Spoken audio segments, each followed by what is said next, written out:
The coins hit the marble floor like gunshots in the silence. Clara Bennett's hands trembled as she knelt, scrambling to gather the scattered change from her broken purse, quarters, dimes, the last of her dignity rolling across the restaurant floor. She didn't notice the room had gone still, didn't see every head turned toward the entrance, didn't understand why the world seemed to hold its breath.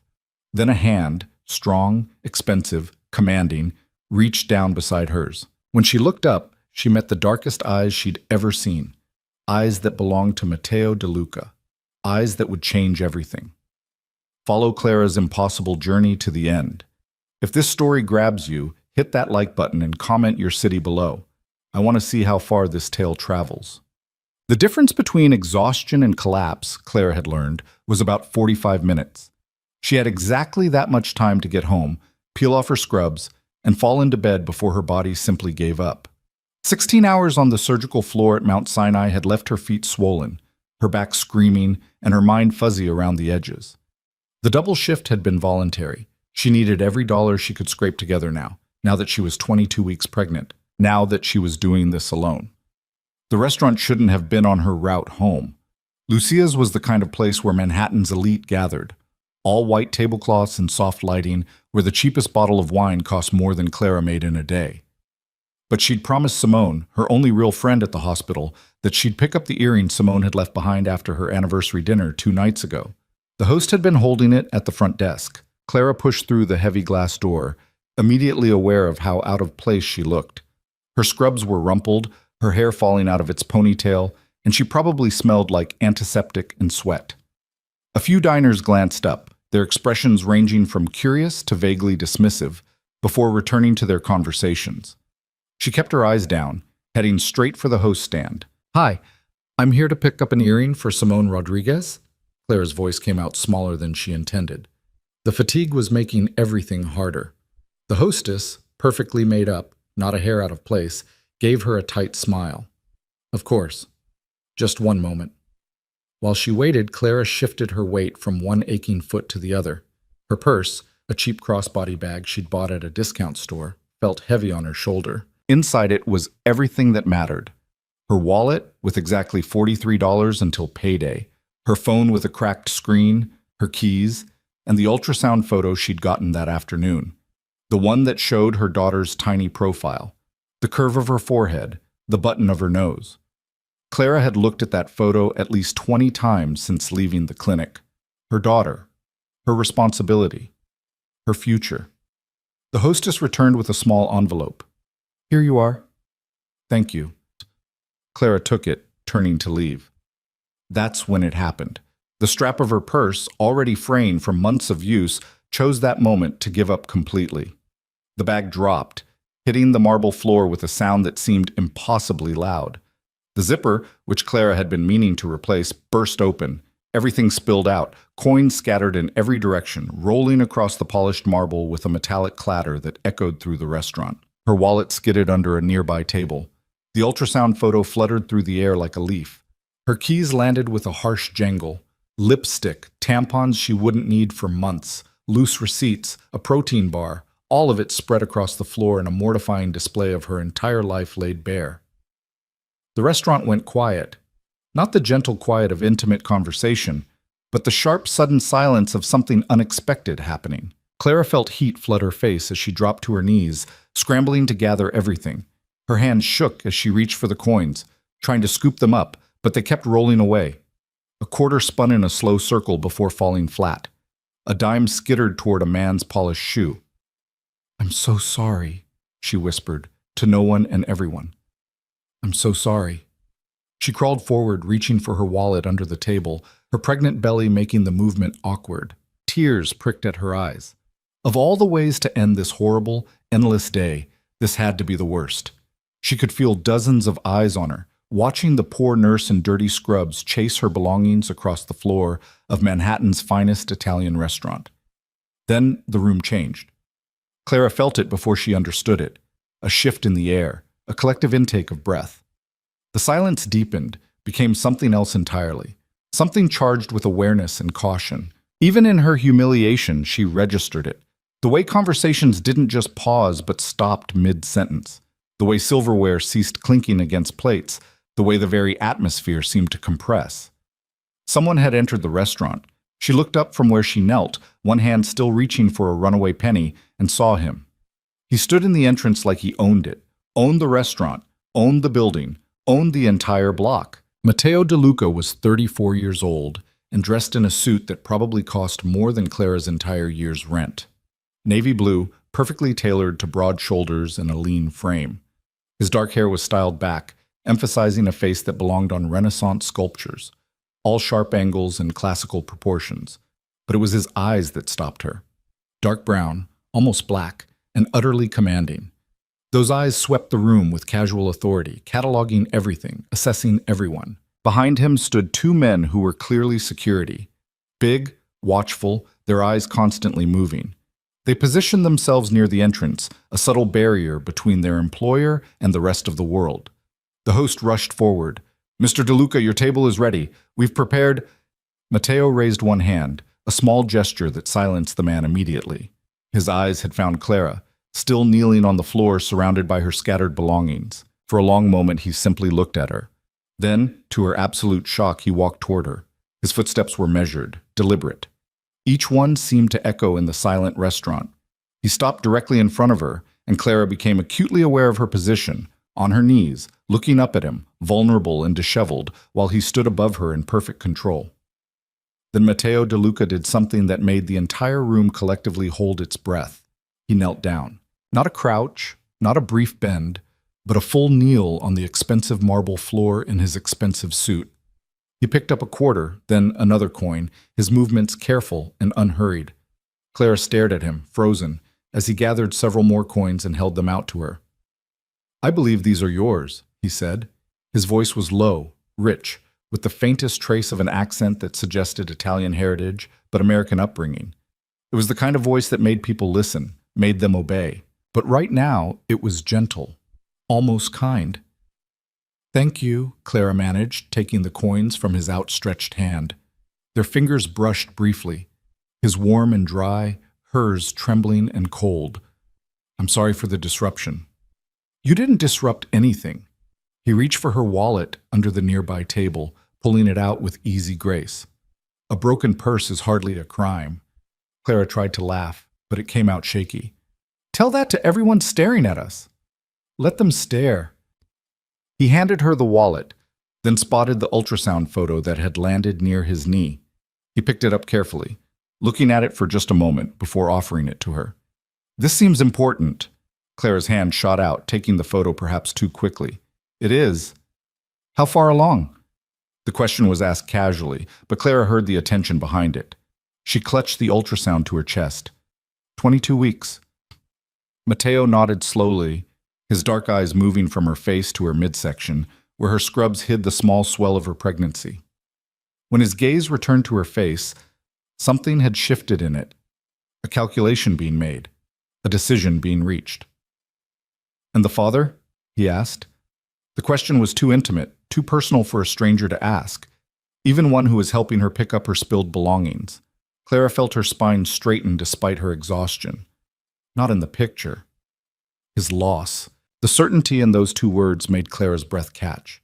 Matteo said it like a fact, like a truth so obvious it required no debate. He gathered the last few items, her keys, the protein bar, a pen that had rolled near his shoe, and stood, offering her his hand. Clara hesitated. There was something about accepting that hand that felt significant, dangerous even.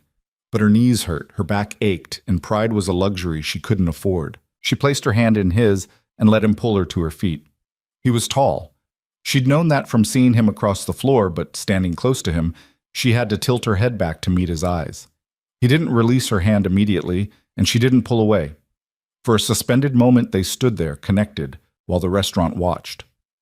"Thank you," Clara said finally, gently extracting her hand. "Really, you didn't have to help." "I know."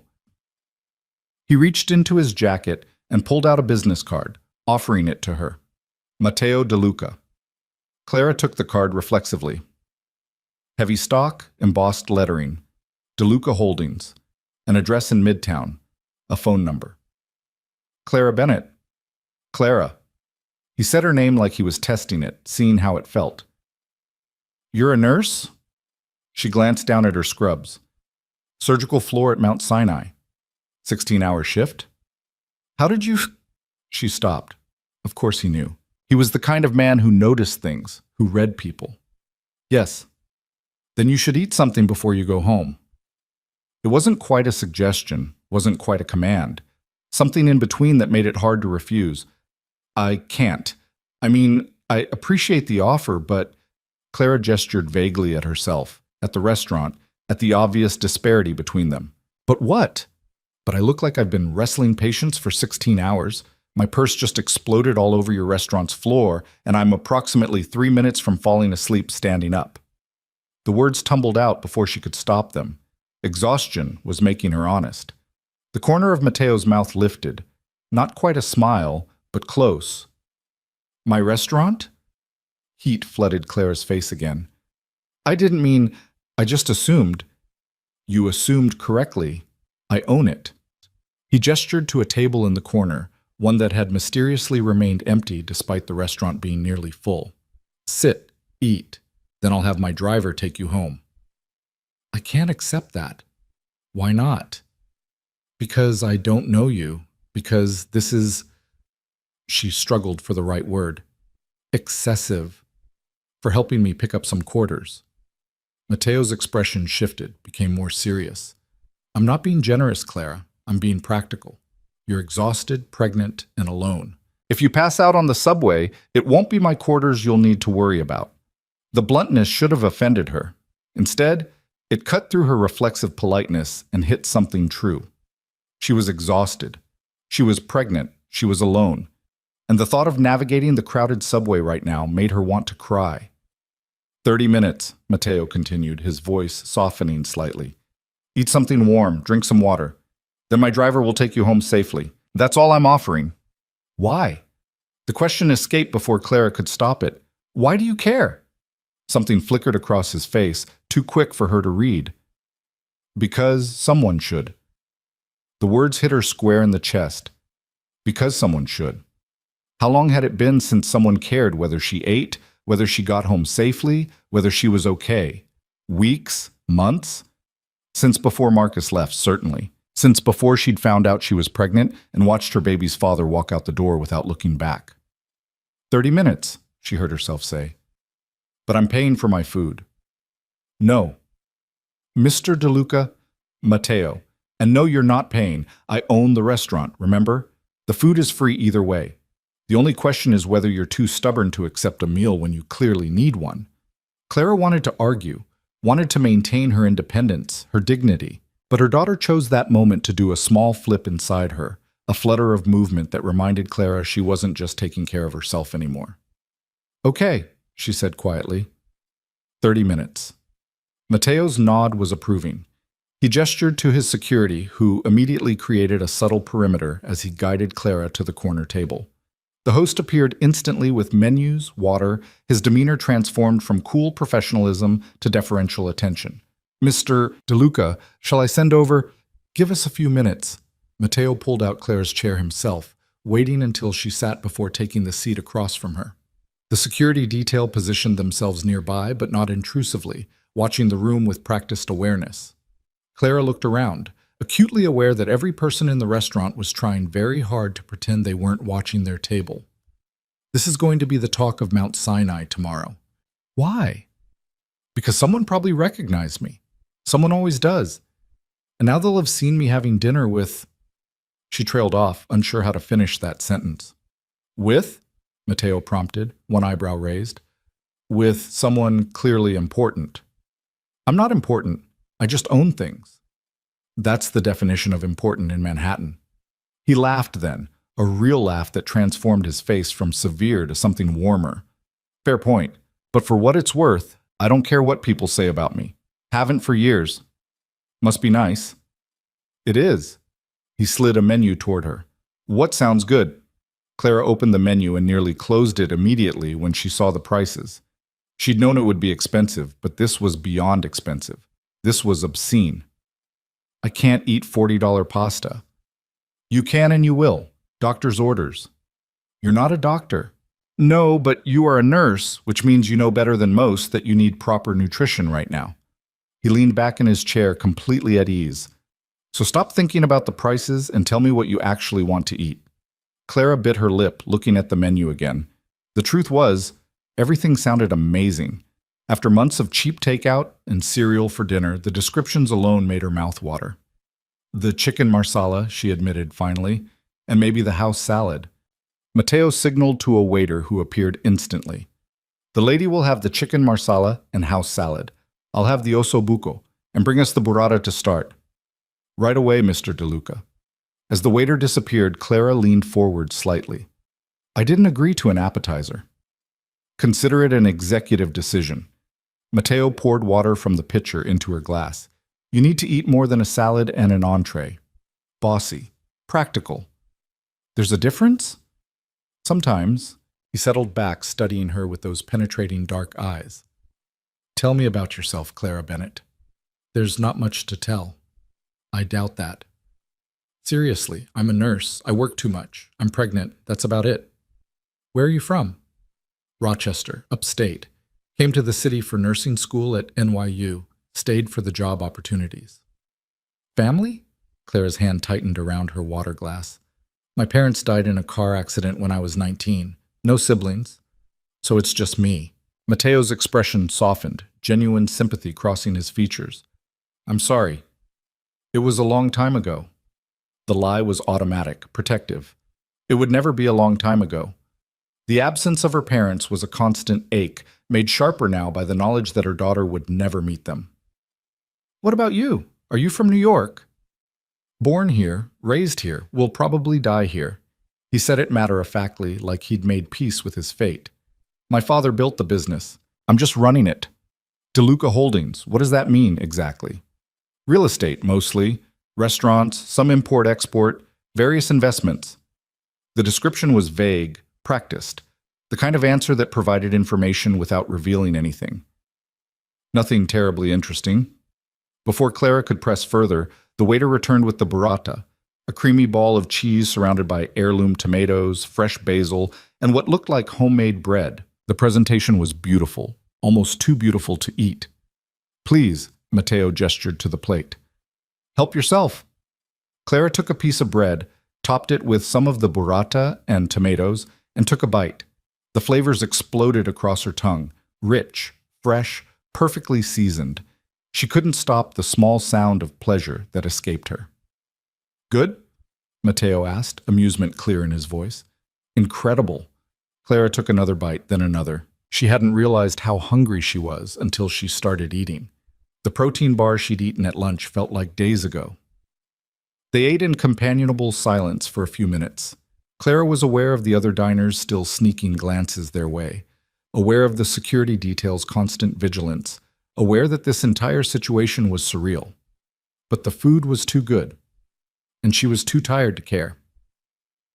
So, Matteo said eventually, 22 weeks. Do you know if it's a boy or girl? Clara's hand moved instinctively to her stomach. Girl. I found out today, actually. And how do you feel about that? Terrified. The honesty surprised her. She hadn't admitted that to anyone, not even Simone. I have no idea what I'm doing. I'm 26 years old, single, barely making rent. I don't know the first thing about raising a daughter. Does anyone really know what they're doing? People with partners do. People with families. People with support systems and money and experience. Money doesn't guarantee competence. Neither do partners or families. Matteo's voice was firm, but not unkind. You're already doing the hard part, caring enough to be terrified. Clara looked up at him, surprised by the insight. You sound like you have experience with this. Not personally.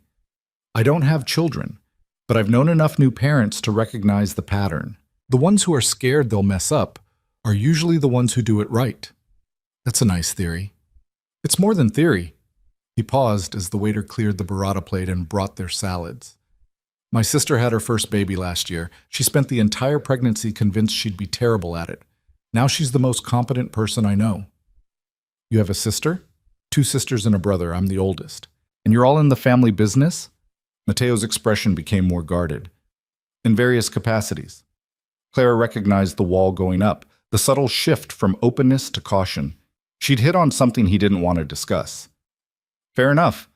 They were strangers, after all. She had no right to his family's secrets. The main courses arrived, and Clara's attention was immediately captured by the chicken marsala. It smelled divine, looked even better. She took a bite and nearly groaned. After 16 hours of hospital food and vending machine coffee, this felt like a revelation. "Thank you," she said after a moment. "Really, I needed this more than I realized." "You're welcome." Matteo cut into his ossobuco with practiced ease. "Though I should confess something," Clara's fork paused halfway to her mouth. "That sounds ominous." "Not ominous, just honest." He met her eyes steadily. "I didn't help you just to be kind." A chill ran down her spine despite the warm restaurant. "What do you mean?" "I mean, I noticed you the moment you walked in. Before your purse broke. Before anything happened." He set down his knife and fork, giving her his complete attention. "I saw a woman who was exhausted but still standing, pregnant but still working, alone but not broken. And I thought, that's someone worth knowing." Clara's heart hammered in her chest. "You don't know me." "Not yet, but I'd like to." "Why?" "Because you interest me." "That's not a reason. It's the only reason that matters." Matteo leaned forward slightly, his intensity palpable even across the table. "I'm not going to lie to you, Clara. I'm not going to pretend this was coincidence or pure altruism. I saw you. I was intrigued, and I'm choosing to act on that interest. You can tell me to back off right now, and I will. But I hope you won't." Clara should have been alarmed, should have been gathering her things and heading for the door. This was too much, too fast, too intense. But something in his directness, his refusal to hide behind polite pretense, made her pause. How many men in her life had lied to her? Marcus had lied about wanting the baby, about staying, about loving her. Her ex before that had lied about cheating. Lies wrapped in smiles and false promises. Matteo De Luca was offering her something different, uncomfortable honesty. "I don't date," she heard herself say. "I can't. I have too much on my plate and I'm pregnant." "Yes, I noticed." His lips curved slightly. "I'm not asking you to date me, Clara. I'm asking you to let me know you. There's a difference." "Is there?" "Absolutely. Dating has expectations, timelines, pressure.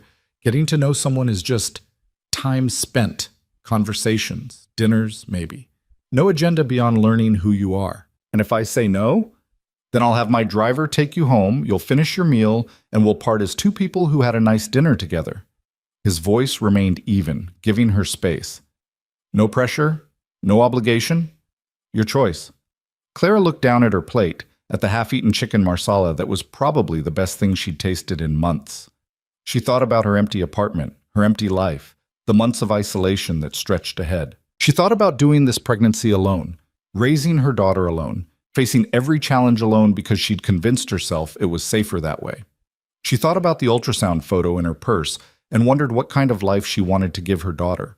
One built on fear and isolation, or one where taking calculated risks sometimes led to unexpected connections? "Okay," she said quietly, looking up to meet Matteo's eyes. "Get to know me, but I have conditions." "Name them." 1. No lies. Ever. If I ask you something and you don't want to answer, say that, but don't lie. "Agreed." 2. I need transparency about what you want from me. If that changes, you tell me. "Done." 3. My daughter comes first, always. If this, whatever this is, interferes with that, it ends. No negotiation. Matteo's expression turned serious, almost reverent. "Clara, I would never ask you to put anything before your child. That's not negotiable for me either." The sincerity in his voice made her chest tighten. "Okay, then, okay." "Okay." He picked up his wine glass. When had that arrived? And raised it slightly. "To getting to know you, Clara Bennett." She lifted her water glass in response. "To honesty, apparently." They clinked glasses, and Clara tried to ignore the feeling that she'd just set something irreversible into motion.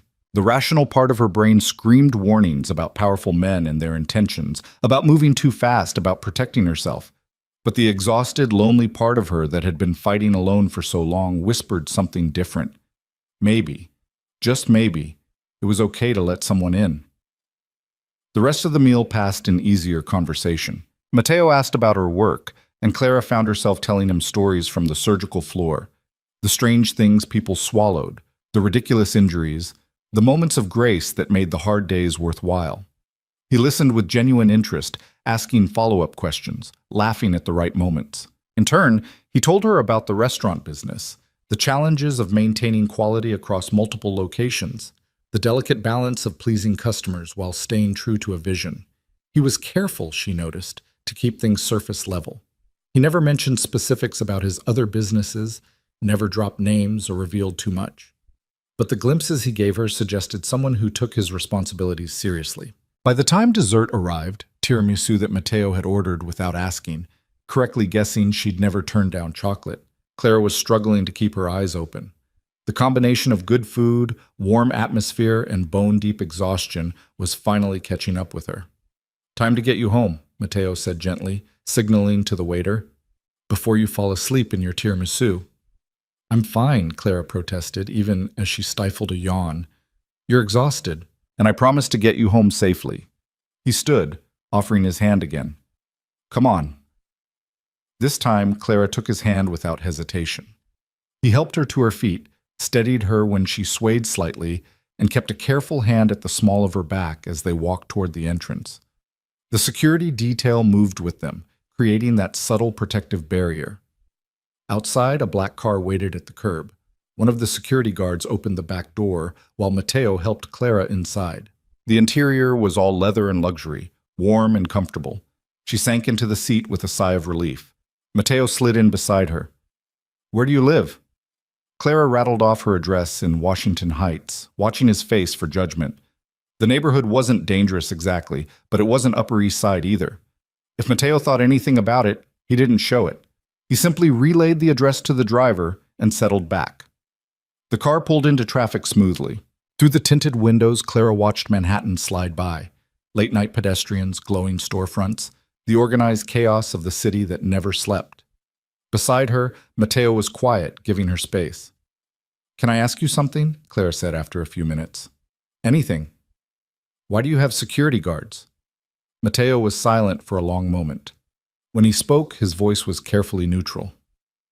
"My family has been in New York business for a long time. We've made friends and enemies. The security is precautionary." "That's a very diplomatic answer." "It's an honest one." Clara turned to look at him, studying his profile in the dim light of the car. "Are you dangerous, Matteo De Luca?" He met her eyes, his expression unreadable. "Not to you. Never to you." It wasn't exactly an answer, but it was something. Clara filed it away. Another piece of the puzzle that was this complicated, compelling man. They spent the rest of the drive in comfortable silence. Clara's eyes drifted closed a few times, jerking open when the car hit a bump or made a sharp turn. Each time, she found Matteo watching her with an expression she couldn't quite decode. Concern, maybe. Or calculation, possibly both. When the car pulled up in front of her building, a 6-story walk-up that had seen better days, Matteo got out first and offered his hand. Clara let him help her to the sidewalk, very aware of how out of place the luxury car looked on her street. "Thank you," she said, meaning it. "For dinner, for the ride, for everything." "It was my pleasure." Matteo reached into his jacket and pulled out his phone. "Can I have your number? I'd like to call you sometime. Continue our conversation." Clara hesitated. This was the moment where she could step back, create distance, protect herself. The smart thing would be to thank him politely and disappear into her building, never to see him again. Instead, she held out her hand for his phone and typed in her number. "I work crazy shifts. If I don't answer, it's not personal." "Understood." He saved the contact, then looked up at her building. "Which floor?" "4th. Why?" "No elevator?" "Broken. Has been for 3 months." Matteo's jaw tightened almost imperceptibly. "That's 4 flights of stairs when you're pregnant." "I'm pregnant, not disabled. I can handle stairs." "I'm not saying you can't. I'm saying you shouldn't have to. He pulled out his business card again, a different one this time. He wrote something on the back and handed it to her. This is my personal cell. Call me anytime, day or night. If you need anything at all, you call me. Clara took the card, turning it over to see the number written in neat, precise handwriting. You barely know me. I know enough. His eyes held hers, intense and serious. Promise me you'll call if you need help. Matteo. Promise me, Clara. The command in his voice should have annoyed her. Instead, it made her feel something she hadn't felt in months. Protected. Okay, I promise. Good. He stepped back, creating distance. Go inside, lock your door. Text me when you're safe. You're very bossy. Only when it matters. Clara smiled despite herself. Good night, Matteo. Good night, Clara. She turned and walked toward her building, fishing her keys from her purse. At the door, she looked back. Matteo stood exactly where she'd left him, watching, waiting. Behind him, the security detail maintained their vigilant positions. The whole scene looked like something from a movie. Powerful man in expensive suit, luxury car, armed guards. And somehow, she was part of it now. Clara waved. Matteo raised his hand in response. Then she pushed through the door and started the long climb to her apartment. By the third floor, her legs were shaking. By the fourth, she was breathing hard, one hand pressed to her lower back. Inside her apartment, she dropped her purse on the counter and immediately texted Matteo's number. Home safe. Thank you again for everything. His response came almost immediately. Sleep well. We'll talk soon. Clara set her phone down and looked around her tiny studio apartment. The Murphy bed was still pulled down from this morning, unmade. Dishes sat in the sink. Her scrubs from yesterday hung over the back of a chair, waiting to be washed. The whole place was maybe 400 square feet, and right now it felt suffocating. She walked to the window, looking out over Washington Heights. Somewhere out there, Matteo De Luca was being driven back to whatever life he led, the one with security details and expensive restaurants and secrets he kept carefully guarded. And somehow, impossibly, he'd decided he was interested in her. Clara pressed her hand to her stomach, feeling the small swell where her daughter grew. I have no idea what I'm doing, she whispered to the baby. But I guess we're doing it anyway. Her phone buzzed again. Another message from Matteo. Sweet dreams, Clara. She smiled, typed back, you too, and headed for bed. As Clara finally collapsed onto her mattress, still in her scrubs because she was too tired to change, one thought circled through her exhausted mind. Her life had just gotten infinitely more complicated. She had absolutely no idea how right she was. Clara woke the next morning to 17 missed calls from Simone and a text that simply read, "Call me now." She groaned, rolling over to check the time. 6:30. Her shift didn't start until 3, which meant she had a few precious hours to sleep in. But Simone's message had that urgent quality that couldn't be ignored. Clara hit the call button. Simone answered on the first ring. Please tell me that wasn't you at Lucia's last night. Good morning to you too. Clara, was that you having dinner with Matteo De Luca? Clara sat up, suddenly wide awake. How do you already know about that? Because my cousin's friend's sister works at Lucia's and she sent a photo to the family group chat at midnight, you and Matteo De Luca, at a corner table, looking very cozy. We weren't cozy. He helped me when my purse broke and then offered me dinner. That's all. That's all? Clara, do you have any idea who Matteo De Luca is? He owns the restaurant and some real estate company. Simone laughed, but it wasn't a happy sound. Oh, honey, he owns half of Manhattan. His family has been in New York for 3 generations. And the rumors about how they made their money... Clara's stomach tightened. What rumors? Nothing concrete, nothing anyone can prove. But the De Luca family didn't build an empire by playing nice. There are whispers about connections, about business deals that happen in back rooms, about people who crossed them and regretted it. That's just gossip. Maybe. But Clara, men like that don't just help random nurses out of kindness. What did he want? To get to know me. That's what he said. And you believed him? Clara thought about Matteo's dark eyes, the careful honesty in his voice when he'd admitted his interest. Yes, I did. Simone was quiet for a long moment. Be careful, please. I know you're lonely. I know the pregnancy has been hard, but men like Matteo De Luca are dangerous in ways you can't imagine. I'm not an idiot, Simone. I never said you were. I'm just saying, guard your heart and maybe your life. I'll see you at work tonight? Yeah, tonight. After they hung up, Clara lay back down, staring at the ceiling. Simone's warnings echoed in her head, mixing with her own doubts. What was she doing? She was a broke nurse about to be a single mother. Matteo was a wealthy businessman with security guards and secrets. They existed in different worlds. Her phone buzzed, a text from an unknown number. Good morning. I hope you slept well. Clara smiled despite herself. She saved the contact under Matteo's name and typed back, better than I have in weeks. Thank you again for dinner. His response was immediate. My pleasure. Are you working today? Not until 3 p.m. Would you like to have lunch? There's a cafe near the hospital. Quiet, casual, no pressure. Clara's finger hovered over the keyboard. This was where she should say no, where she should create distance, protect herself. Instead, she typed, What time? Noon? I'll be there. She sent him the address when he asked, then immediately regretted it. What was she doing? But it was too late now. The message was sent. The plan was made. At 11:30, Clara stood in front of her tiny closet, frustrated. Everything she owned was either scrubs or worn-out casual clothes. Nothing appropriate for lunch with a man who probably had custom-tailored suits for every day of the week. Finally, she settled on her best pair of jeans and a navy blue sweater that at least fit her changing body well. She spent more time on her makeup than usual, told herself it was just because she had the time, and headed out. The cafe was 3 blocks from Mount Sinai, a small French place that Clara had walked past 100 times but never entered. Through the window, she could see Matteo already seated at a corner table, reading something on his phone. He wore a charcoal gray suit today, the jacket draped over the back of his chair, his white shirt rolled up to reveal forearms that were more muscular than she'd expected. Clara pushed through the door and Matteo looked up immediately. His face transformed when he saw her, the serious expression softening into something warmer. He stood as she approached. You came, he said, pulling out her chair. You sound surprised. I wasn't sure you would.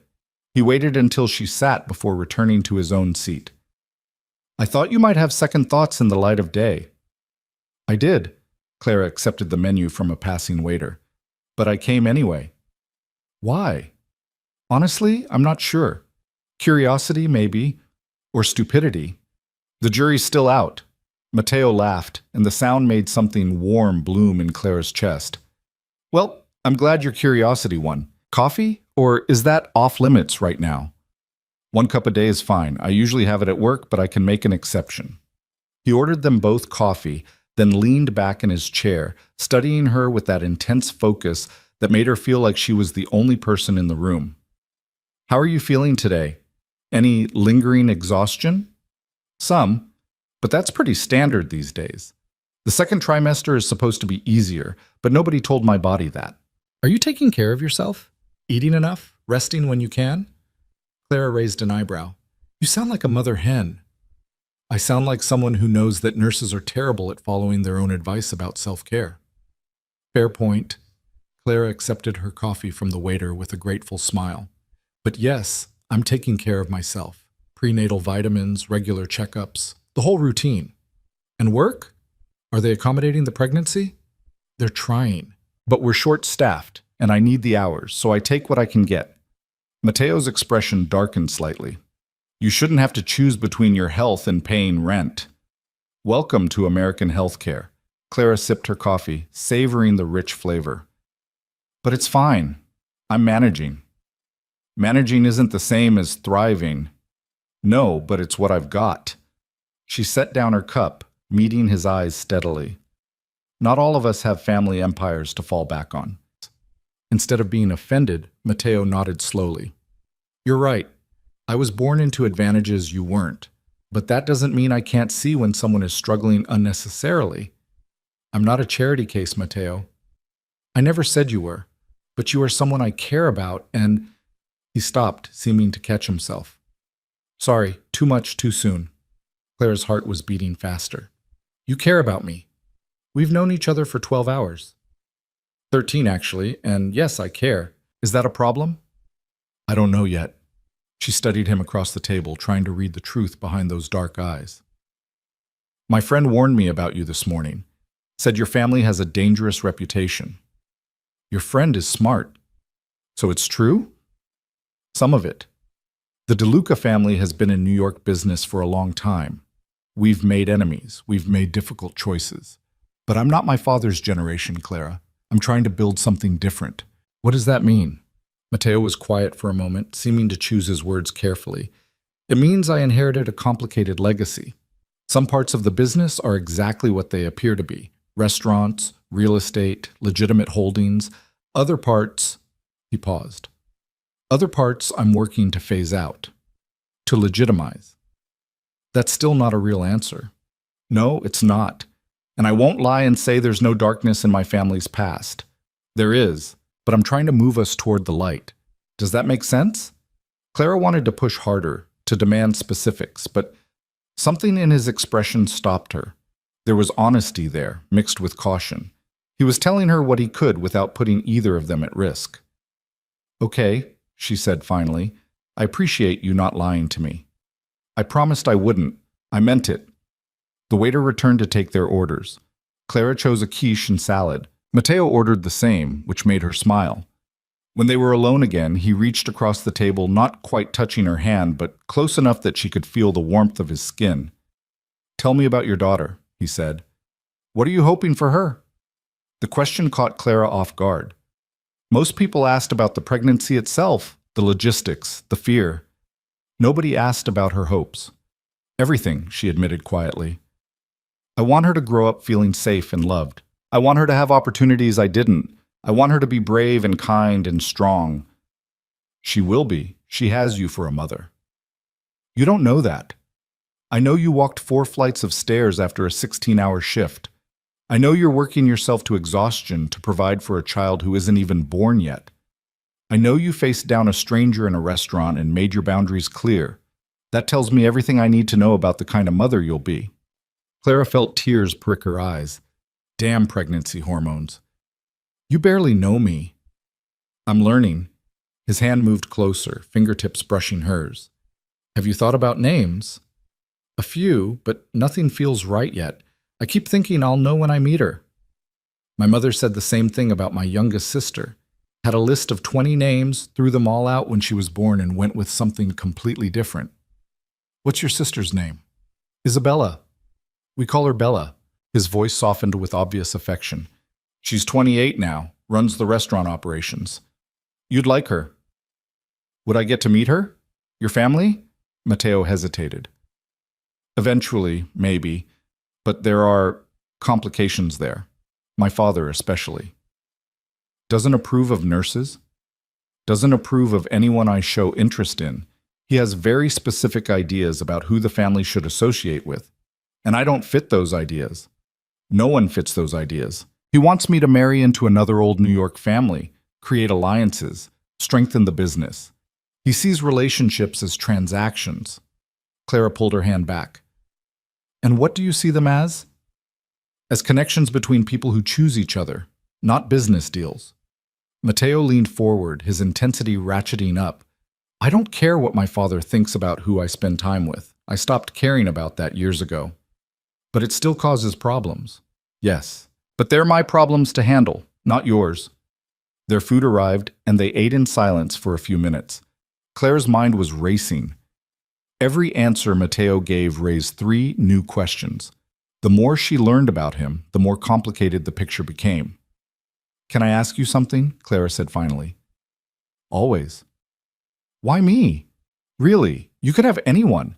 So why a broke pregnant nurse from Washington Heights? Matteo set down his fork, giving her his complete attention. Because when your purse broke and everyone in that restaurant was staring at you with pity or judgment, you didn't cry or run away. You got on your knees and started gathering your quarters like it was just another problem to solve. Because you worked 16-hour shifts growing a human being and still managed to stand up straight.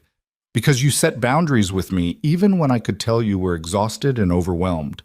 You're strong, Clara, really strong, and that's rarer than you think. Strength born from not having any other choice isn't that impressive. Yes, it is. Because you had other choices.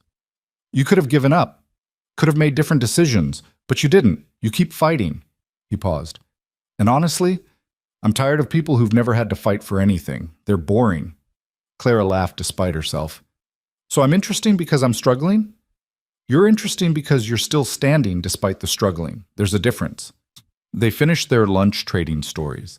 Clara sharing tales from nursing school, Matteo talking about his work in the restaurant business. He was careful, she noticed, to keep things focused on the legitimate parts of his empire. The restaurants, the real estate development projects, the community investments. Nothing that ventured into the gray areas Simone had warned her about.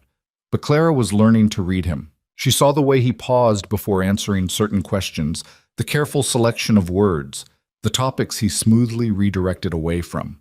Matteo De Luca was a man with secrets. The question was whether she could live with that. When the check came, Matteo grabbed it before Clara could even reach for her purse. I can pay for my own lunch, she protested. I know you can. But I invited you, so I'm paying. It's not negotiable. Everything is negotiable. Not this. He handed his credit card to the waiter without even looking at the total. Save your money for things that matter, like baby furniture. The mention of baby furniture made Clara's stomach drop. She'd been avoiding thinking about that particular financial nightmare. A crib, a changing table, diapers, clothes. The list was endless and expensive. Matteo must have seen something in her expression because his voice gentled. Have you started getting things ready for the baby? Not really. I don't have space to store anything yet, and I'm trying to save money first. Where will you put the crib? In your studio? I'll figure it out. Maybe I can find a bigger apartment before she arrives. In 4 months in New York? Clara's jaw tightened. Like I said, I'll figure it out. I could help. No. The word came out sharper than she intended. I appreciate the offer, but no. I need to do this myself. Matteo raised his hands in surrender. Understood, but the offer stands if you change your mind. They left the cafe together, stepping out into the bright afternoon sun. Clara checked her phone. 12:40. She had just over 2 hours before her shift started. Enough time to go home, change into scrubs, maybe close her eyes for 20 minutes. Can I walk you to the hospital? Matteo asked. You don't have to do that.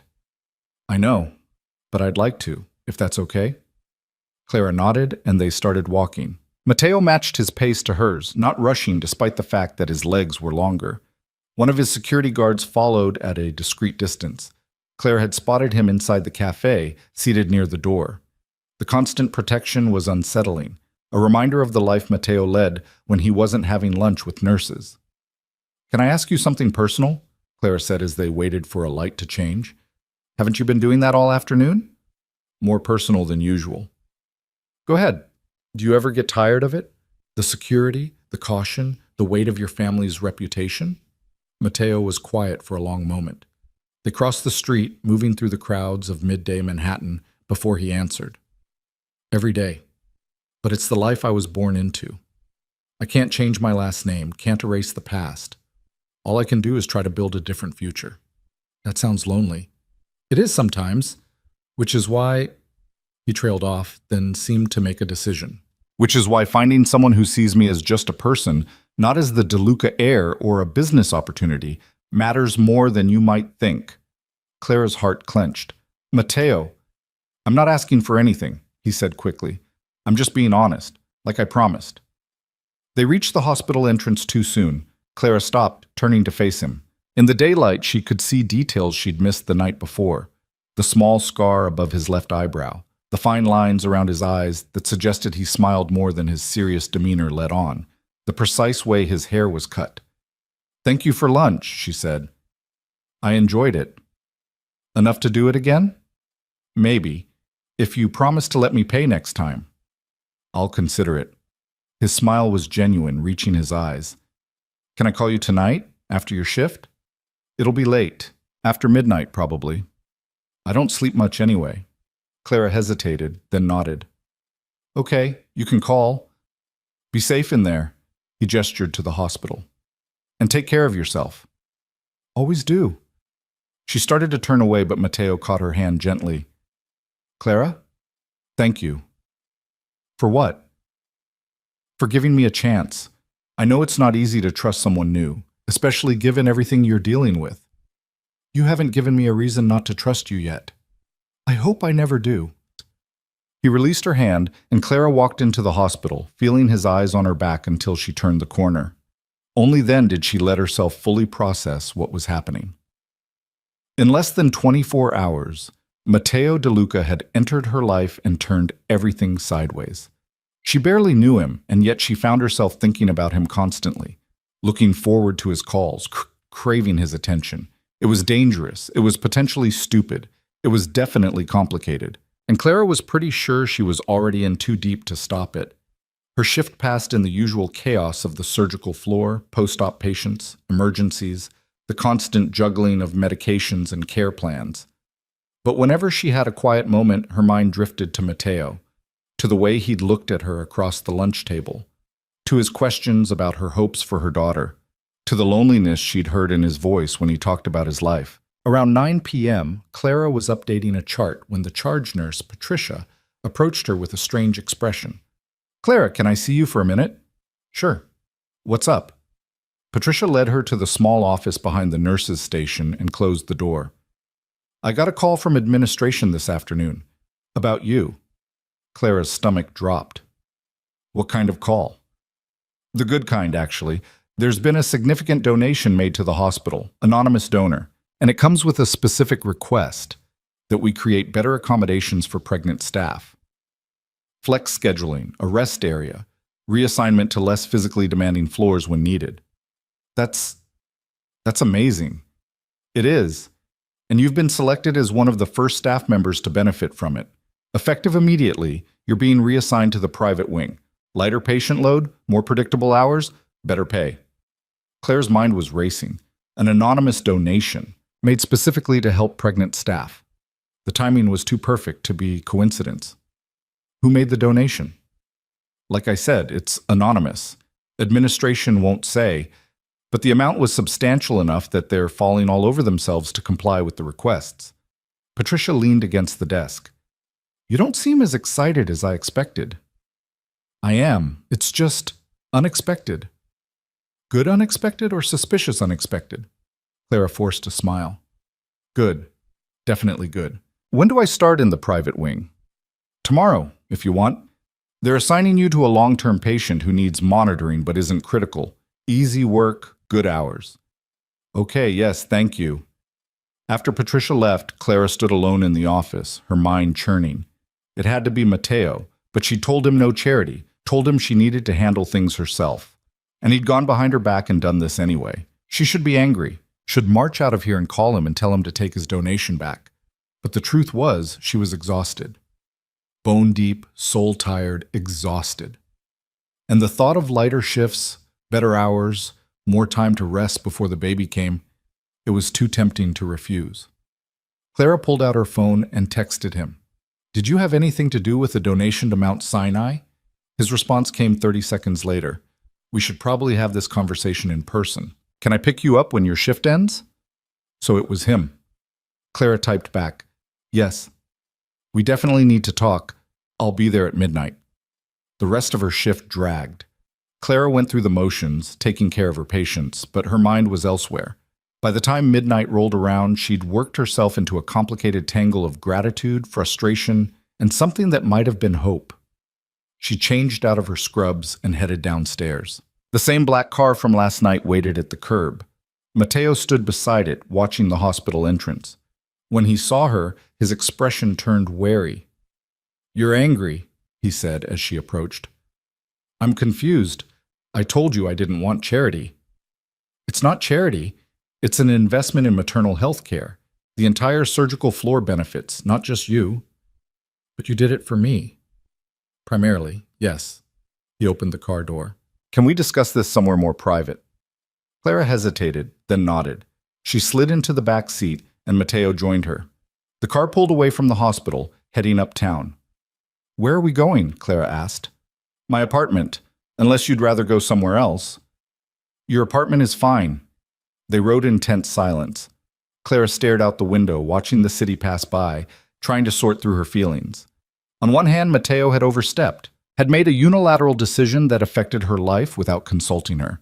On the other hand, he'd done it to help her, to make her pregnancy easier, safer. The car pulled up in front of a building in Midtown that was all glass and steel and obvious wealth. A doorman rushed to open the car door. Mateo helped Clara out and guided her inside with a hand at the small of her back. The lobby was marble and modern art. The elevator was silent and fast. They rode up to the top floor without speaking. When the doors opened, they stepped directly into Mateo's apartment. It was beautiful. Floor-to-ceiling windows overlooked the city, the lights of Manhattan spreading out in every direction. The furniture was elegant but comfortable, all clean lines and rich fabrics. Art hung on the walls, real art, the kind that belonged in museums. Everything spoke of wealth and taste, and a life Clara could barely imagine. "Can I get you something to drink?" Mateo asked, shrugging out of his jacket.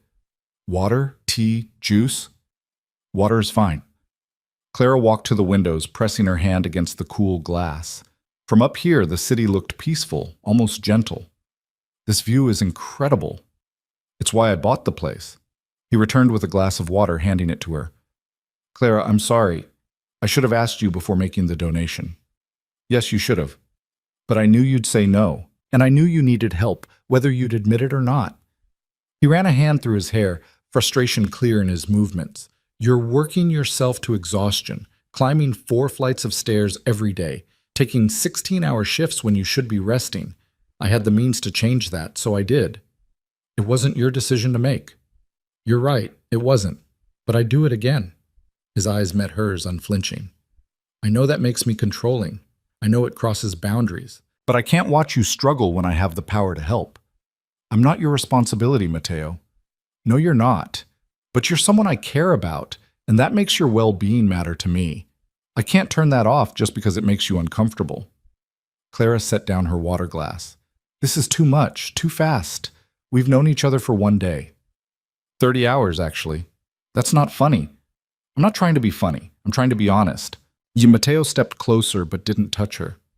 "I know this is fast. I know it's intense.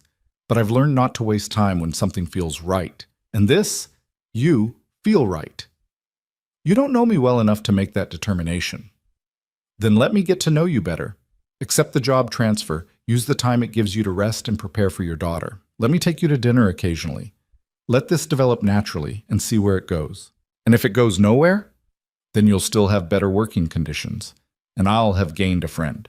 Either way, we both win." Clara wanted to argue, wanted to maintain her independence, her boundaries. But she was so tired. Tired of fighting alone, tired of pretending she had everything under control, tired of being strong every single second. "Okay," she heard herself say. "I'll take the job transfer, but I'm paying for my own dinners from now on." "Absolutely not, Mateo. I'll compromise on many things, Clara, but not on taking care of you. That's non-negotiable. You're impossible." "So I've been told." He smiled then, and the tension broke slightly. "Are you hungry? I can have something delivered." "I should probably go home. Or you could stay for a while. Talk. Watch the city. No pressure." Clara glanced at the windows, at the glittering lights spread out below. When was the last time she'd just sat and enjoyed a view? When was the last time she'd let herself relax? "Okay," she said quietly. "I'll stay for a little while." Mateo's smile was radiant. "Good. Make yourself comfortable. I'll order food." As he moved to the kitchen to call for delivery, Clara sank onto his couch, her body sighing in relief at the soft cushions. This was dangerous territory, getting comfortable in Mateo's world. But for tonight, just this one night, she let herself stop fighting. After all, even the strongest people needed to rest sometimes. The weeks that followed developed a rhythm that both terrified and comforted Clara. Her new position in the private wing was everything Patricia had promised: predictable hours, lighter patient loads, and an actual chair she could sit in when her back ached. She worked 3 12-hour shifts instead of the brutal doubles that had been destroying her body, and for the first time in months, she felt like she could breathe. Her primary patient was Alessandro De Luca. Clara had known something was off when she'd been given the assignment. A 72-year-old man recovering from heart surgery, stable but requiring monitoring. The name hadn't registered immediately. De Luca was common enough in New York. But when she'd walked into the private suite on her first day and seen Matteo standing beside the hospital bed, everything had clicked into place. "You've got to be kidding me," she'd said from the doorway. Matteo had turned, his expression carefully neutral. "Clara, I was hoping we'd have a chance to talk before your shift started." "This is your father." "Yes." "The patient I've been assigned to is your father." "Yes." Clara had looked at the man in the bed. Alessandro De Luca was pale but alert, his dark eyes, so similar to Matteo's, tracking the exchange with obvious interest. Even in a hospital gown, he radiated authority, the kind of man who commanded rooms and expected obedience. "I should request a different assignment," Clara had said. "Why?" Alessandro's voice was rough but strong. "Because my son knows you?" "Because it's a conflict of interest." "There's no conflict. You're a nurse. I'm a patient. Matteo's feelings are irrelevant to the medical care I require." He gestured to the chair beside his bed.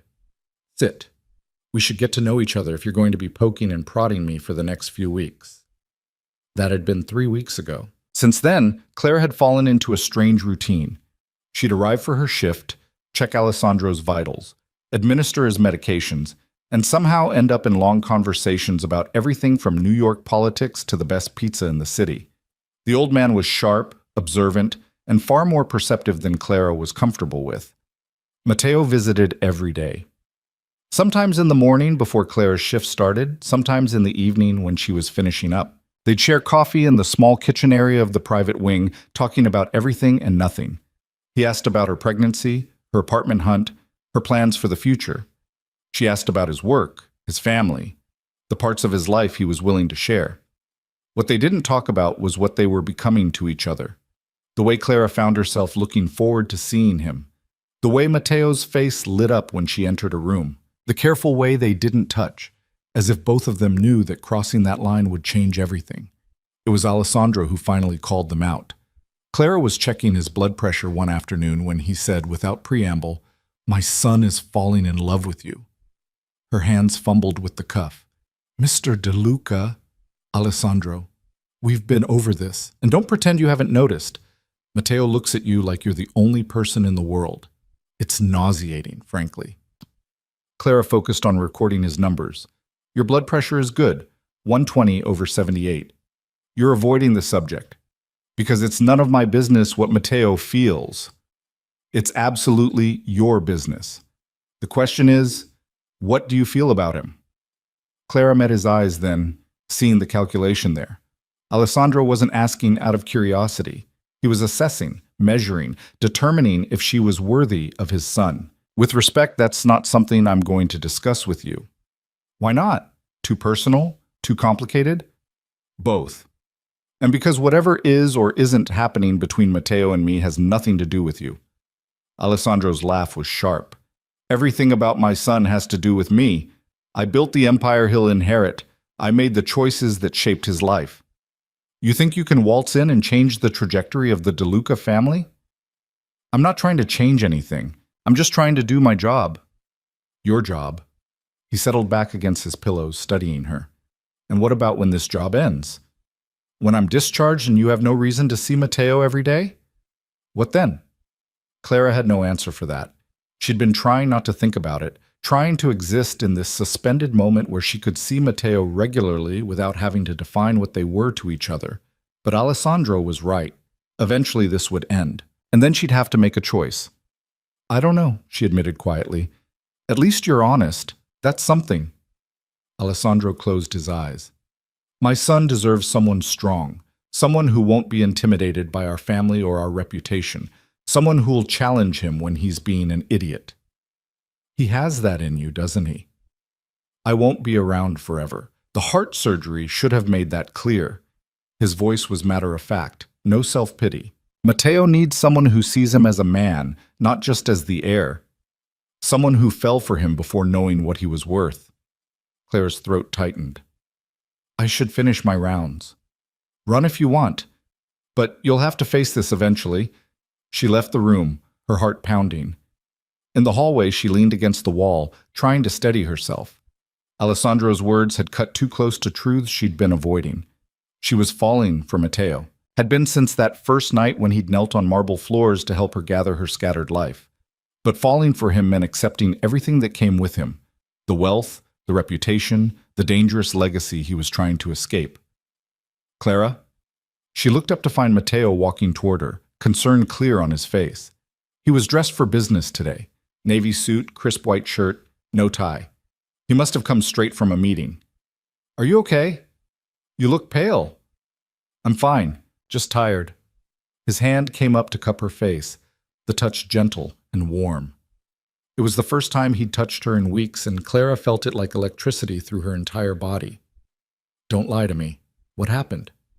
Your father happened. He's... She searched for the right word. Intense. That's one way to describe him. Matteo's thumb brushed across her cheekbone. What did he say? That you're falling in love with me. The words hung between them. Matteo didn't pull away, didn't deny it. His dark eyes searched hers, and Clara saw the truth there, raw and undeniable. And if I am? He asked quietly. Then we have a problem. Because I don't know how to do this. I don't know how to be with someone like you. Someone like me. Someone powerful. Someone with secrets and security guards, and a father who looks at me like I'm a variable in some equation he's trying to solve. You're not a variable. You're a person I care about deeply. His other hand came up to frame her face. And yes, my life is complicated, but that doesn't change how I feel. How do you feel? Like I've been waiting for you without knowing it. Like every difficult choice I've made in my life led me to that restaurant 3 weeks ago. Like I want to know everything about you, what you dream about, what scares you, how you take your coffee in the morning. His voice dropped lower. Like I'm falling in love with you, and I can't stop it even if I wanted to. Clara's breath caught. Matteo, you don't have to say anything. I'm not asking for declarations. I just need you to know where I stand. Before Clara could respond, her phone buzzed. She pulled it out, grateful for the interruption, and saw a text from the building super. Water main break. Your apartment is flooded. Need you to come ASAP. No, she breathed. No, no, no. What's wrong? She showed him the message. Matteo's jaw tightened as he read it. Come on, I'll drive you. I'm still on shift. I'll clear it with administration. This is an emergency. 20 minutes later, Clara stood in the doorway of her studio apartment and wanted to cry. Water covered the floor, seeping into the baseboards, soaking into her mattress. The Murphy bed had been down, and now it was ruined. Her clothes, her books, everything she owned on the floor level was destroyed. Oh my God, she whispered. The super, a harried-looking man named Joe, wrung his hands. The pipe burst in the unit above you. We've shut off the water, but the damage... I'm so sorry, Clara. The building's insurance will cover it, but it'll take weeks to repair. Weeks? Where am I supposed to stay? There's a motel on Amsterdam Avenue. We can put you up there while... She'll stay with me, Matteo said firmly. Clara spun around. What? You'll stay at my apartment. I have plenty of space. Matteo, I can't... Yes, you can. You're pregnant, you need a safe place to sleep, and I have 4 empty bedrooms. It's not a negotiation. Everything is a negotiation. Not this, not your safety. He turned to Joe. Have her belongings dried and cleaned. Send the bill to my office. And make sure this unit is properly repaired before she moves back in. Joe nodded quickly, clearly recognizing someone who expected to be obeyed. Yes, sir. Of course. Clara wanted to argue, wanted to insist on the motel, on maintaining her independence. But she was 26 weeks pregnant, exhausted, and staring at her waterlogged life. The fight went out of her. Okay, she said quietly, just until the apartment is fixed. However long you need. Matteo's hand found the small of her back. Let's get what you can salvage and go. They spent an hour pulling out what could be saved, clothes that had been hung up, items from high shelves, her ultrasound photos thankfully protected in a drawer. It wasn't much. Most of her life was now part of the soggy mess on her floor. In the car heading to Matteo's apartment, Clara stared out the window, trying not to cry. Everything was falling apart. Her apartment, her carefully maintained independence, her ability to keep Matteo at arm's length. Hey, his hand covered hers. It's going to be okay. You don't know that. I do, because I'm going to make sure of it. You can't control everything, Matteo. No, but I can control this. I can give you a safe place to stay. I can make sure you and your daughter are taken care of. Let me do this, Clara, please. She looked at their joined hands, at the way his fingers laced through hers like they belonged there. What are we doing? Right now, we're going to my apartment. You're going to take a hot shower, eat something, and rest. Tomorrow we'll figure out the next steps. I mean, in general, what are we doing? This thing between us. Mateo was quiet for a long moment. We're taking it one day at a time. We're getting to know each other. We're seeing where this goes without forcing it into a definition that doesn't fit yet. Your father thinks you're falling in love with me. My father is right. And what am I supposed to do with that information? Whatever feels right to you. There's no timeline, no expectations, just possibility. Clara closed her eyes, leaning her head back against the seat. Possibility. It was a terrifying, wonderful word. They reached Mateo's building, and he helped her upstairs with her salvaged belongings. Inside his apartment, he led her to a guest room that was bigger than her entire studio had been. The bed was massive, covered in soft linens. The attached bathroom had a rainfall shower and a tub that could fit 2 people. This is too much, Clara said. It's a bedroom. Nothing more. Mateo set her bags down. Take your time settling in. I'll order dinner. Any preferences? I don't care. Surprise me. He smiled. Dangerous words. After he left, Clara sat on the edge of the bed, looking around at the luxury she'd somehow fallen into. 3 weeks ago, she'd been a nobody nurse dropping quarters on a restaurant floor. Now she was living in a penthouse apartment with a man who made her heart race every time he looked at her. Her phone rang. Simone. Please tell me the rumors about your apartment aren't true, Simone said without preamble. Depends on the rumor. If it's that my place is underwater, then yes, completely true. Where are you staying? Clara hesitated. With a friend. What friend? Clara Bennett, don't you dare tell me. I'm staying with Mateo. Temporarily. Just until my apartment is repaired. Simone's silence was damning.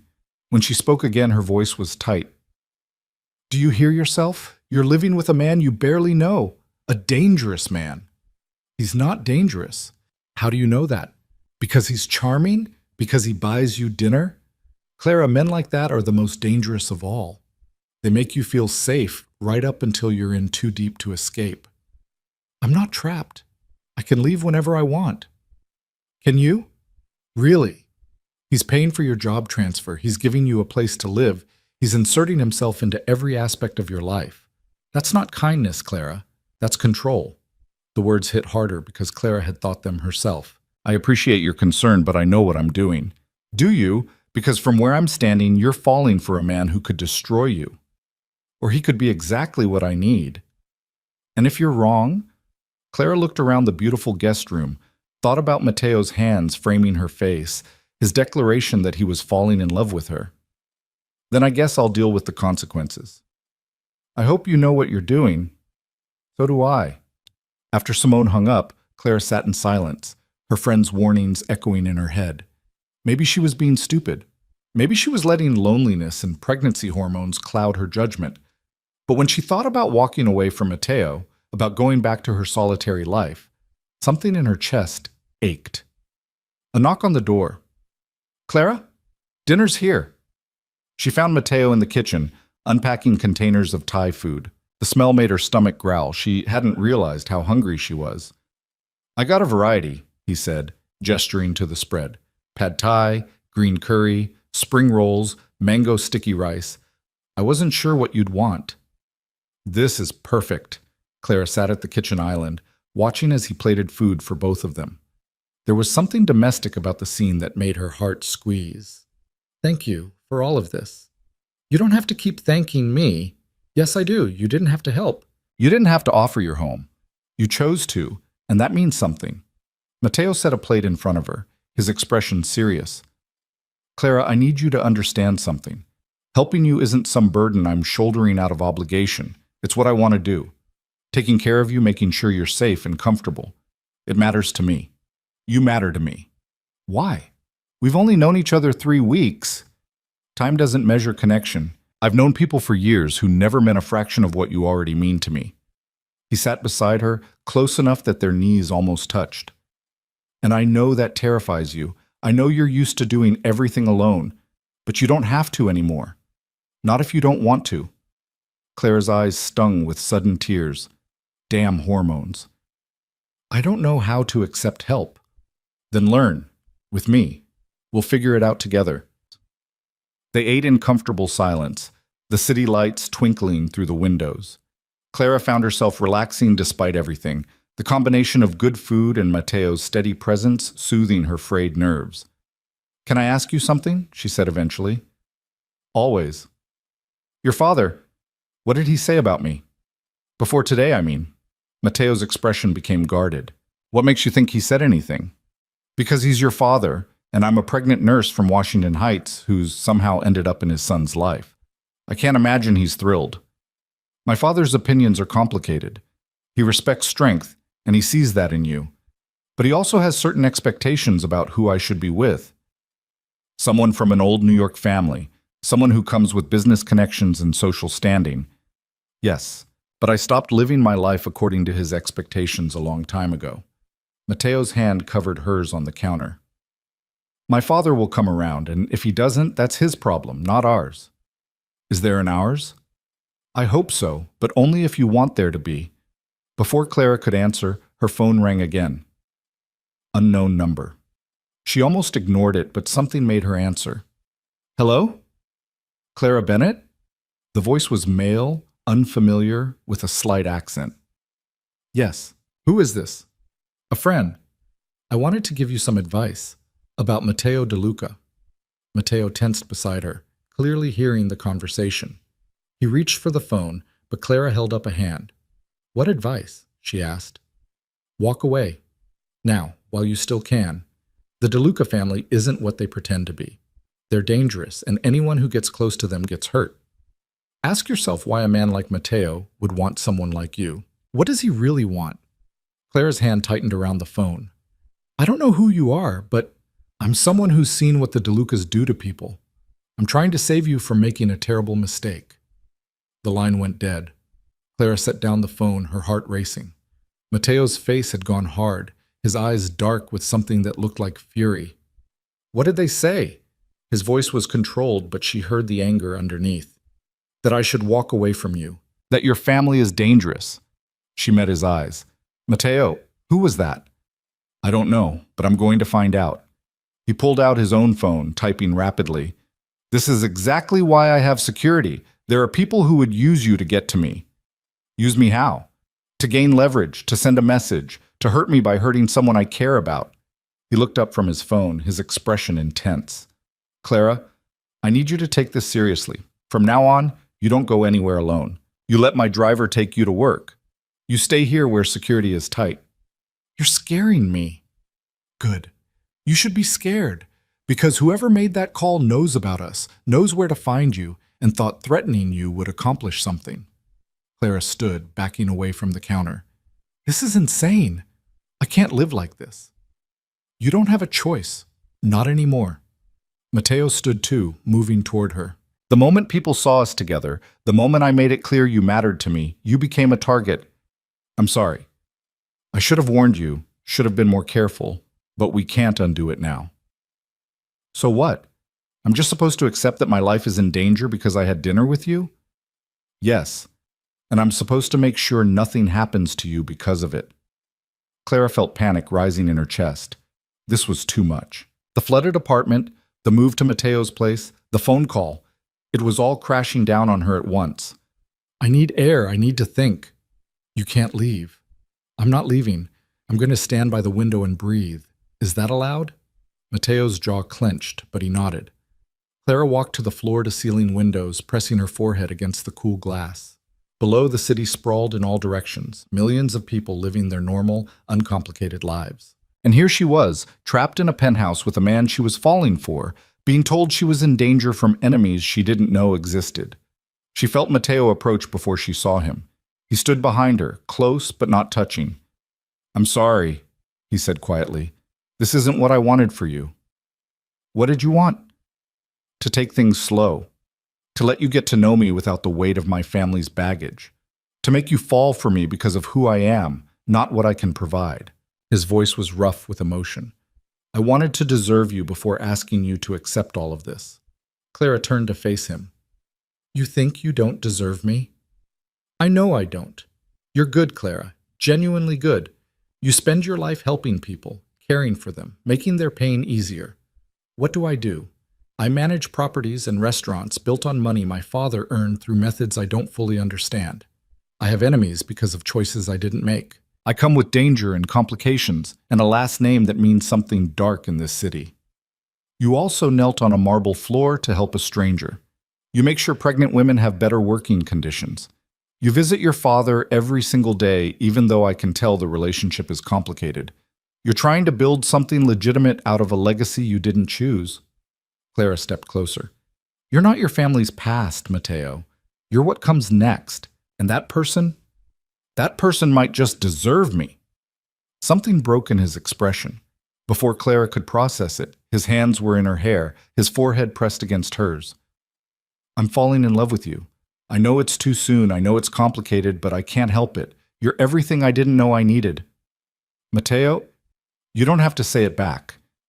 I just need you to know. Whatever happens, whatever threats come, whatever my father says, I'm choosing you, if you'll let me. Clara's hands came up to grip his wrists, holding him in place. Her heart was pounding, her mind racing, but underneath it all was a certainty she couldn't deny. She was falling too, had been since he'd handed her those quarters and looked at her like she mattered. I'm terrified, she whispered. Me too. This could go so wrong. I know. We barely know each other. We're learning. Clara pulled back enough to see his face, to look into those dark eyes that had haunted her for weeks. If I do this, if I stay, if I let this happen, I need you to promise me something.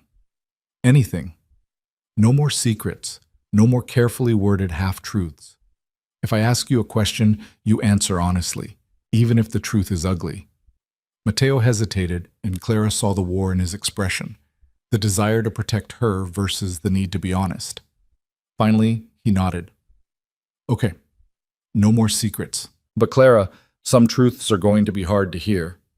I'd rather have hard truths than comfortable lies. Then you'll have them. I promise. They stood there, foreheads pressed together, breathing the same air. The city sparkled around them, indifferent to the choice being made in this moment. Clara knew this was a turning point. If she stepped back now, she could still walk away relatively unscathed. But if she moved forward, if she let herself fully fall for Mateo De Luca, there would be no going back. She thought about her daughter growing inside her. What kind of example did she want to set? Running from fear or choosing love even when it was complicated? Clara made her choice. She closed the distance between them and kissed him. Mateo froze for half a second, then responded with an intensity that stole her breath. His hands tightened in her hair, pulling her closer. Her hands slid up his chest, feeling his heart racing beneath her palms. The kiss was everything, promise and passion and possibility all tangled together. When they finally broke apart, both breathing hard, Mateo's eyes were nearly black with emotion. Stay, he breathed. Not just tonight. Not just until your apartment is fixed. Stay with me. Let me protect you. Let me care for you and your daughter. Let me be what you need. Clara should have said no, should have maintained boundaries, protected herself. Instead, she heard herself say, Okay. Okay? I'll stay. We'll figure this out, together. Mateo kissed her again, slower this time, sweeter. And Clara let herself fall, finally stopping the fight against the inevitable. She had no idea that the real danger was just beginning. The first week of living with Mateo passed in a blur of adjustment and discovery. Clara learned that he woke at 5:30 every morning to work out in the building's gym, that he took his coffee black with exactly 1 sugar, that he had a habit of reading late into the night when he couldn't sleep. She learned that despite his controlled exterior, he laughed easily at her stories from the hospital, that he was protective to the point of being overbearing, and that he looked at her daughter's ultrasound photos with a reverence that made her chest ache.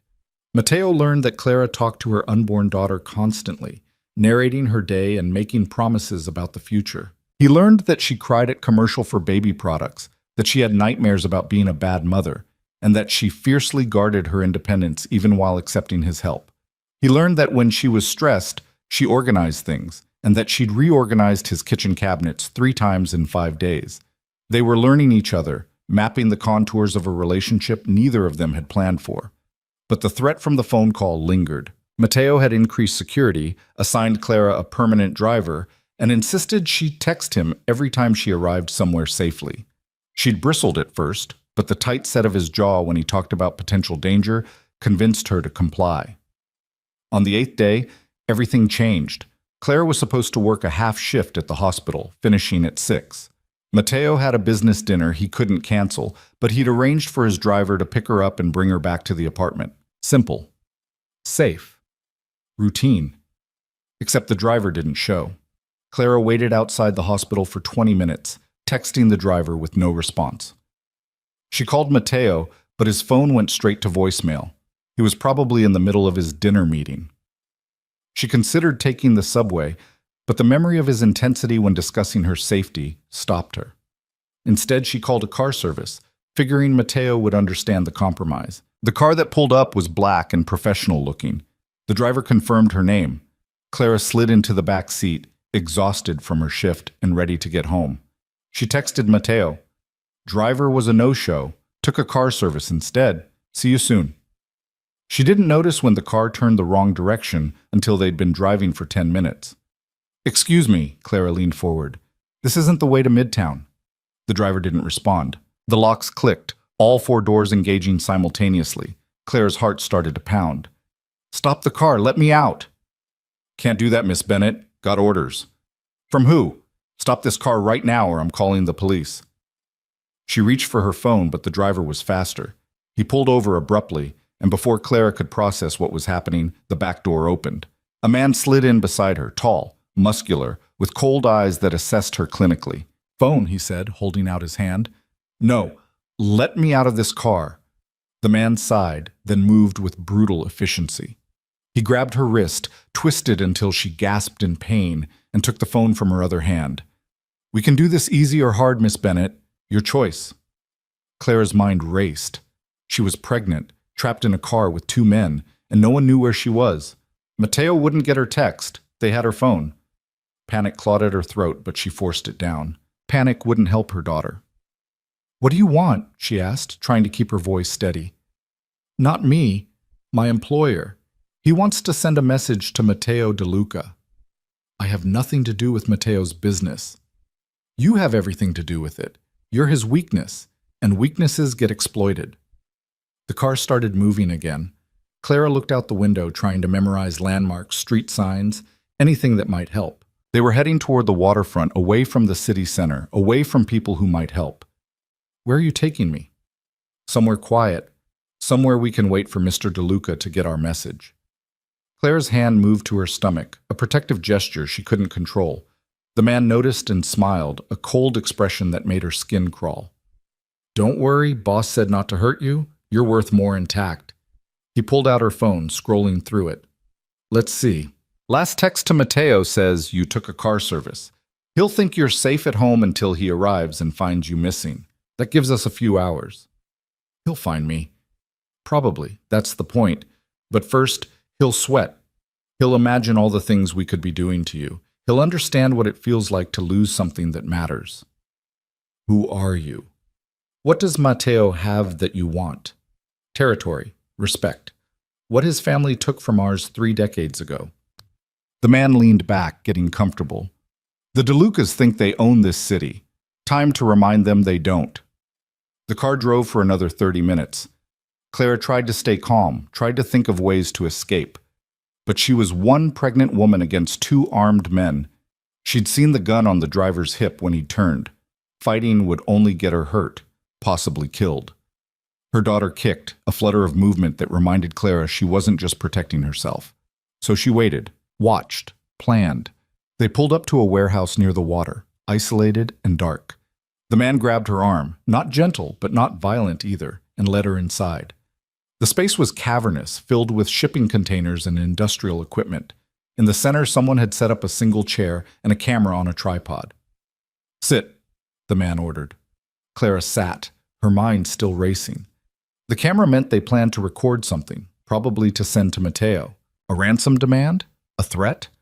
Whatever it was, it meant they needed her alive and relatively unharmed. That was something. The man positioned the camera, checking the angle. "Comfortable, Miss Bennett?" "What do you think?" "I think you're tougher than you look. Matteo chose well." "Don't talk about him like you know him." "But I do know him. Known the DeLuca family my whole life. Watched them build their empire on other people's backs. Watched them crush anyone who stood in their way." He pressed record on the camera. Now it's their turn to hurt. He moved to stand beside Clara, pulling out a knife. She flinched, and he laughed. "Relax. This is just for show." He held the knife near her face, close enough to be visible on camera, but not touching. Clara forced herself to stay still, to not give him the satisfaction of seeing her fear. "Matteo," the man said, addressing the camera. "By now you've realized your pretty nurse is missing. We have her. She's alive, unharmed, and will stay that way as long as you cooperate. You have 24 hours to withdraw from the Harborside Development Project. Transfer your stake to the Rossini family. Do that, and you get her back. Refuse, and..." He let the knife trail down Clara's cheek without touching skin. "Well, let's not find out what happens then." He stopped the recording, satisfied. "There, simple message, clear terms. Now we wait." Clara's hands were shaking, but she kept her voice level. "Matteo won't negotiate with you. That's not who he is." "We'll see. A man in love does stupid things." The hours that followed were the longest of Clara's life. The men didn't hurt her, but they didn't make her comfortable either. They gave her water when she asked, let her use a grimy bathroom in the corner of the warehouse. But mostly, they ignored her. The driver played on his phone while the other man made calls in Italian, coordinating something Clara couldn't fully understand. She thought about Matteo constantly, about how he'd feel when he came home to an empty apartment, about the panic that would set in when he couldn't reach her, about the choices he'd have to make, his business interests or her safety. Clara knew which one he'd choose, and that terrified her. Around midnight, everything changed. The warehouse lights cut out suddenly, plunging everything into darkness. Clara heard the men curse, scrambling for weapons. Then came sounds from outside, car doors, footsteps, the unmistakable click of guns being readied. "We've got company," the driver hissed. "Impossible. No one knows we're here." "Tell that to whoever's outside." A voice echoed through the warehouse, amplified somehow. Matteo's voice, and it was absolutely lethal. "You have 10 seconds to send Clara Bennett out unharmed. After that, I come in, and I promise you, you don't want that." The man who'd orchestrated the kidnapping grabbed Clara, pulling her up and pressing his knife to her throat. "Stay back, DeLuca. Come any closer and she dies. If you hurt her, there's nowhere on earth you can hide from me." Matteo's voice was cold, controlled, and more frightening than any threat Clara had ever heard. "I will burn your family's legacy to the ground. I will destroy everyone you've ever cared about. I will make you beg for death before I grant it. 10 seconds. 9, 8. I'm not bluffing. Neither am I. 7, 6. Clara felt the knife shake against her throat. The man was scared, she realized, truly scared of what Matteo would do. 5, 4. Okay. The man lowered the knife. "We're sending her out. Nobody move." He pushed Clara forward, and she stumbled toward the warehouse entrance. The door was already open, light streaming in from spotlights outside. As her eyes adjusted, she saw what the men inside couldn't fully appreciate yet. Matteo hadn't come alone. At least a dozen men flanked him, all armed, all looking deadly serious. But Clara only saw Matteo. He stood in the center, dressed in the suit from his dinner meeting, but with his jacket gone and his shirt sleeves rolled up. Blood stained his knuckles, whose, Clara didn't want to know. His face was a mask of controlled fury, his eyes scanning her frantically. "Clara!" Her name was a prayer and a curse. He moved toward her, and she ran the last few steps, crashing into him. His arms came around her tight and secure, and Clara felt herself start to shake. "I've got you," he murmured against her hair. "You're safe. I've got you." Behind them, his men moved into the warehouse. Clara heard shouting, sounds of a scuffle, but Matteo turned her away from it, shielding her with his body. "Don't look. Just hold on to me." "How did you find me?" "Your phone had location tracking. The moment I saw your text and realized something was wrong, I activated it." His hands moved over her, checking for injuries. "Did they hurt you? The baby?" No, they didn't touch me, just scared me. I'm going to kill them for that. Clara pulled back enough to see his face. The fury there was terrifying and beautiful. This was the dangerous side of Mateo she'd heard about but never fully seen. This was the man who'd inherited a legacy of violence and power. Don't, she said quietly. Don't become what they are because of me. They took you, they threatened you, and are... He stopped, seeming to catch himself. They threatened you. That demands consequences. Then let the police handle it. The police can't touch the Rossini family. They're too connected, too careful. But you can. Yes, I can. He cupped her face, his expression softening slightly. Clara, I need you to understand something. What happened tonight? This is my world. This is what I've been trying to protect you from. People who would hurt you to get to me, and it's only going to get worse. So what are you saying? I'm saying you have a choice. You can walk away from this, from me. I'll make sure you're protected, make sure you have everything you need. But you won't be part of my life anymore. You'll be safe from this. Clara looked at him, really looked at him, at the blood on his hands that he'd shed to find her, at the fear barely controlled beneath his fury, at the love shining in his eyes despite everything. Or, she asked, or you stay. You accept that this is part of loving me. You let me protect you, let my security become your security. You trust me to handle threats like this and keep you safe. His hands were shaking against her face. But Clara, I can't promise nothing will ever happen again. I can't promise there won't be more danger. All I can promise is that I will move heaven and earth to keep you safe. Clara thought about the warehouse, the knife at her throat, the terror of not knowing if she'd see morning. She thought about her daughter, who deserved a mother who made smart choices. She thought about walking away, going back to her simple life where the biggest danger was a difficult patient or a broken elevator. Then she thought about never seeing Mateo again, never hearing his laugh or feeling his arms around her, never watching him read pregnancy books late at night or seeing the way his face lit up when she entered a room. I'm not leaving, she said firmly. Clara, I'm not leaving you. I'm terrified, and I'm angry that this happened, and we're going to have a very long conversation about security measures, but I'm not walking away. You should. You should run as far from me as possible. Probably, but I'm not going to. She pressed her hand to his chest, feeling his heart racing. You found me, Mateo. In less than 3 hours, you tracked me down and got me out. That tells me everything I need to know about how far you'll go to protect me. I would have burned the city down to find you. I know, and that should terrify me, but instead it makes me feel safe because I know you'll never let anything happen to me or our daughter if you can prevent it. Mateo went very still. Our daughter? Clara realized what she'd said, what she'd implied. Her hand moved to her stomach. I mean, if you want, I'm not assuming. Say it again. Our daughter. Mateo kissed her then, deep and claiming and full of promise. When they broke apart, his forehead rested against hers. I love you. I'm in love with you. And I want to be there for every moment of this pregnancy, every milestone of her life. I want to be her father in every way that matters. Claire's eyes filled with tears. She's not yours biologically. I don't care. She's yours, which means she's mine. If you'll let me. Yes. Yes, I'll let you. Behind them, Mateo's men emerged from the warehouse, the kidnappers in custody. One of the men approached carefully. Boss? What do you want us to do with them? Mateo's expression hardened. He looked at Clara, then back at his man. Call Detective Morrison. Tell him we're handing over 3 men involved in a kidnapping. Let the law handle it. You sure? After what they did? I'm sure. We're done with that way of handling things. From now on, we do this the right way. He pulled Clara closer. We have too much to lose now. The man nodded and walked away. Clara sagged against Mateo, exhaustion crashing over her. Can we go home now? Yes, let's go home.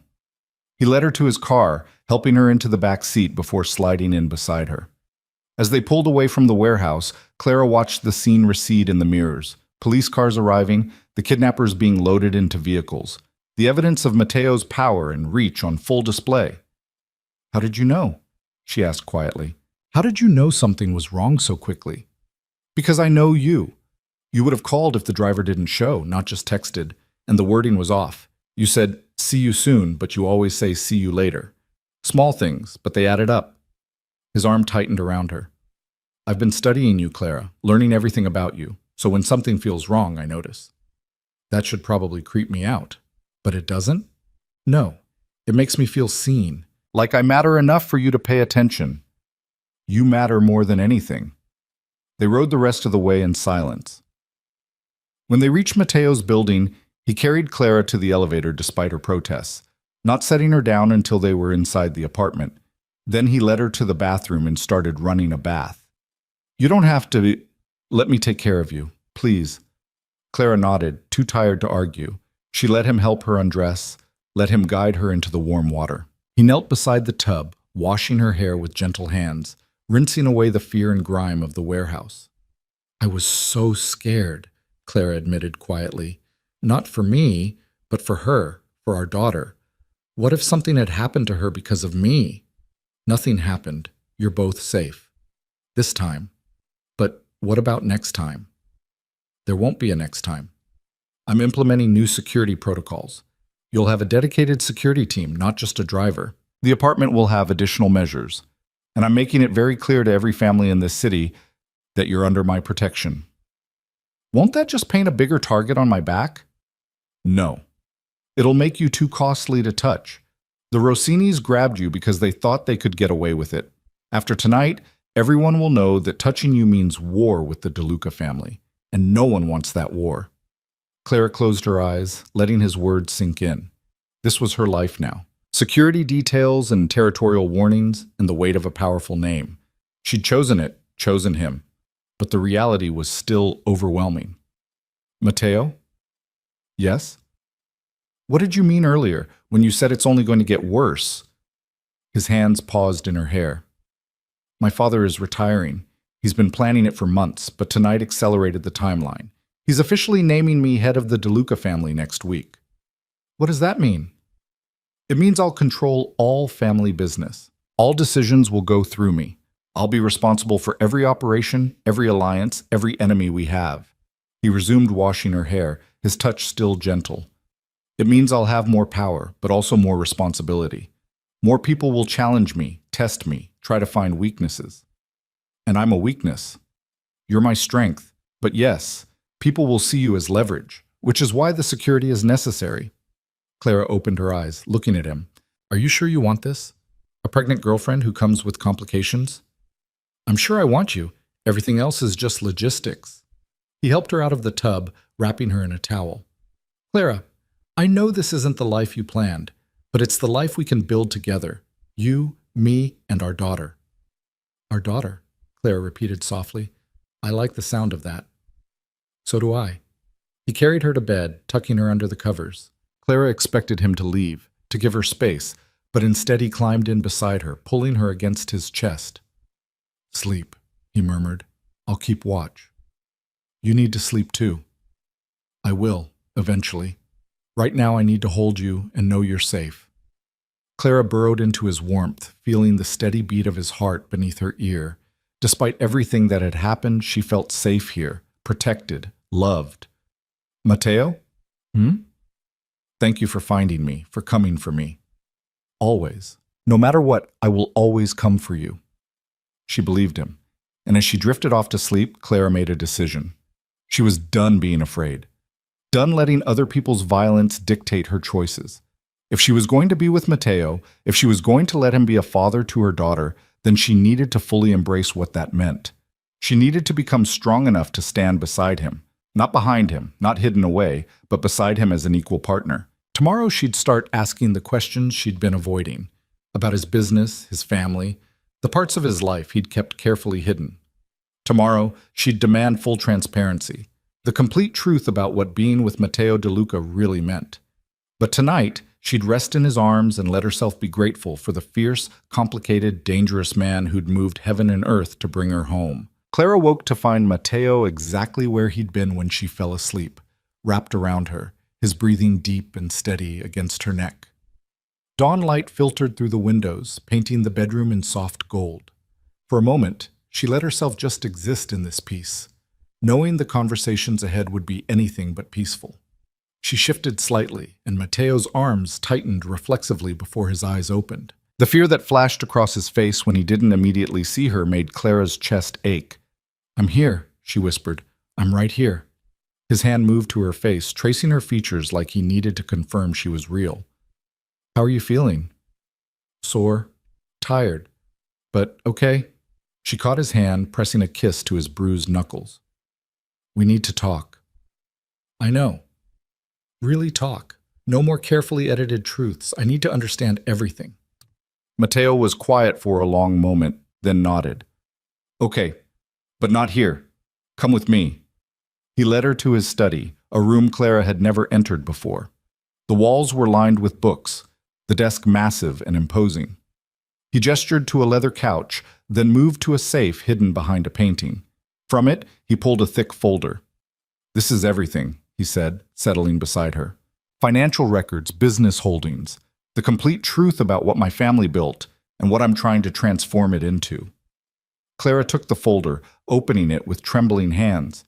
The first pages were property deeds, restaurants, apartment buildings, warehouses, legitimate businesses. But as she flipped deeper, the picture became more complicated. Shell corporations, offshore accounts, partnerships with names she recognized from news reports about organized crime. "Your father," she said slowly, "he wasn't just a businessman. No, he ran what people would call a crime family. Protection rackets, gambling operations, controlled labor unions. Nothing violent like drugs or trafficking. He had lines he wouldn't cross. But yes, the foundation of DeLuca wealth came from illegal activities. And you?" "I inherited it all 5 years ago when my father had his first heart attack. He stayed on as advisor, but I've been running things. And I've been systematically dismantling the illegal operations, converting everything to legitimate business." He pointed to a page near the back. "This is the last piece. The harborside development the Rossinis wanted. It's built on waterfront property my father acquired through intimidation 30 years ago. I've spent 2 years negotiating with the original owner's descendants, making restitution, turning it into a legitimate deal." Clara studied the documents, seeing the careful paper trail of transformation. "This is what you meant by building something different." "Yes. It's why some of the old families hate me. They see it as betraying the way things have always been done. But I'm tired of building empire on fear. I want something clean, something I can be proud of." "Does your father approve?" Matteo laughed bitterly. "He thinks I'm naive, soft. He agreed to retire because his health is failing, but he's made it clear he thinks I'm destroying everything he built. Are you?" "I'm destroying the parts that should never have existed, the parts that hurt innocent people." He took her hand. "Clara, I can't erase the past, can't undo the things my family did, but I can make sure the future is different. That's what I'm trying to do." Clara set down the folder, processing everything. This was bigger than she'd imagined, more complicated. Matteo wasn't just a wealthy businessman. He was actively trying to dismantle a criminal empire from the inside while fighting enemies who wanted to preserve it. "The kidnapping," she said. "That was about the Harborside project?" "Yes. The Rossinis wanted me to hand over my stake, essentially giving them control of prime waterfront property. When I refused, they went after you." His jaw clenched. "They made a critical mistake. They thought I'd choose business over you. They were wrong. What happens now? Now I make sure everyone knows that touching you means declaring war on the entire DeLuca family. The Rossinis are finished in this city. I've already started dismantling their operations. Others will think twice before making the same mistake." "By doing what? Going back to the old ways?" "No, by using the law. I have enough documentation on their illegal activities to bury them for decades. I'm handing it all to the DA this afternoon." He squeezed her hand. "I meant what I said last night. We're done with violence, done with operating in the shadows. From now on, everything we do is legal, above board, clean." Clara searched his face, looking for deception and finding only determination. "That's going to make you enemies." "I already have enemies. At least this way I can sleep at night." "What about your family? Your siblings? Your father? Will they support this?" "My sisters already do. Isabella has been pushing for legitimization for years. My brother Marco is still on the fence, but he'll come around. As for my father," Matteo shrugged, "he'll accept it or he won't. Either way, it's happening." A knock on the study door interrupted them. Alessandro's voice came through, strong despite his recent surgery.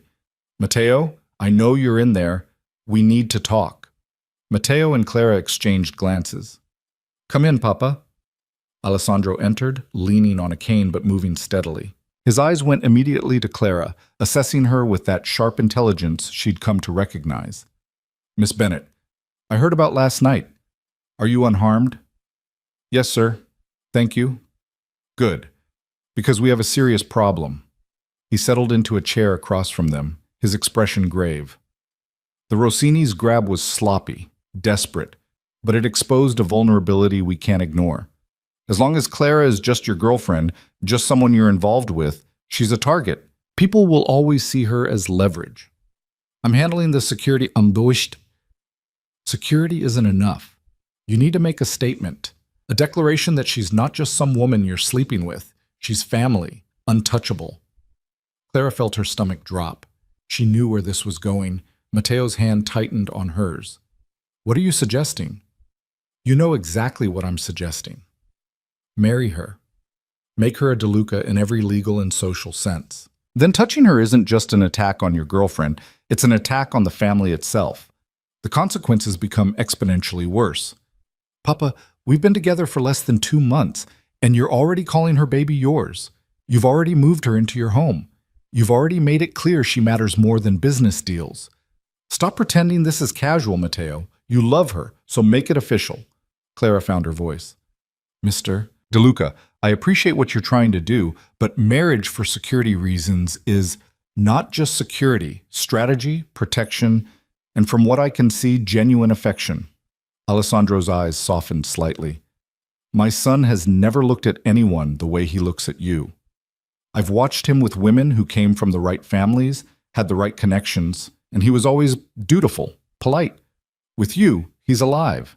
That matters. Even though I come with nothing, no family, no connections, no dowry, Clara couldn't keep the bitterness from her voice. You come with strength, integrity, the courage to stand up to my son when he's being an idiot. That's worth more than any society connection. Alessandro stood, leaning on his cane. I'll leave you two to discuss it. But Matteo, think carefully. The formal announcement of your leadership is in 4 days. If you're going to do this, do it before then. Make it clear from day one that she's protected. After he left, Clara and Matteo sat in silence. Finally, Clara spoke. He's not wrong about the security implications. No, he's not. But Clara, I won't trap you into marriage because of danger. That's not fair to you. What if I said yes anyway? Matteo's head snapped up. What? Clara took a breath, organizing her thoughts. I've been thinking about this all night, about what it means to really be with you, and I realized something. I'm already all in. I'm living in your home, falling in love with you, letting you be a father to my daughter. We're already building a life together. The only question is whether we formalize it. Marriage is more than formalization. It's a promise, a commitment. I know, and I'm ready to make that commitment if you are. Clara, you don't have to do this because of what happened. She pressed her fingers to his lips, silencing him. I'm not doing this because of the kidnapping. I'm doing this because when I was in that warehouse, terrified and alone, the only thing that kept me calm was knowing you'd come for me. Because I trust you with my life and my daughter's life. Because I love you, Matteo. Completely. Terrifyingly. And I want to build this life with you officially. Matteo's eyes glistened. You love me? I love you. I'm in love with you. And yes, the timing is insane and the circumstances are complicated, but I don't care. I want this. He kissed her then, deep and claiming. When they broke apart, he was smiling, that rare, genuine smile that transformed his entire face. I don't have a ring. I don't need one right now. You'll have one, the best I can find. He pulled her closer. Clara Bennett, will you marry me? Will you let me be your husband and your daughter's father? Will you build this empire of legitimate business and genuine love with me? Yes. To all of it. Yes. They sat there, holding each other as the morning sun climbed higher. Outside the study, life continued. Security details coordinating, businesses operating, the city moving through its rhythms.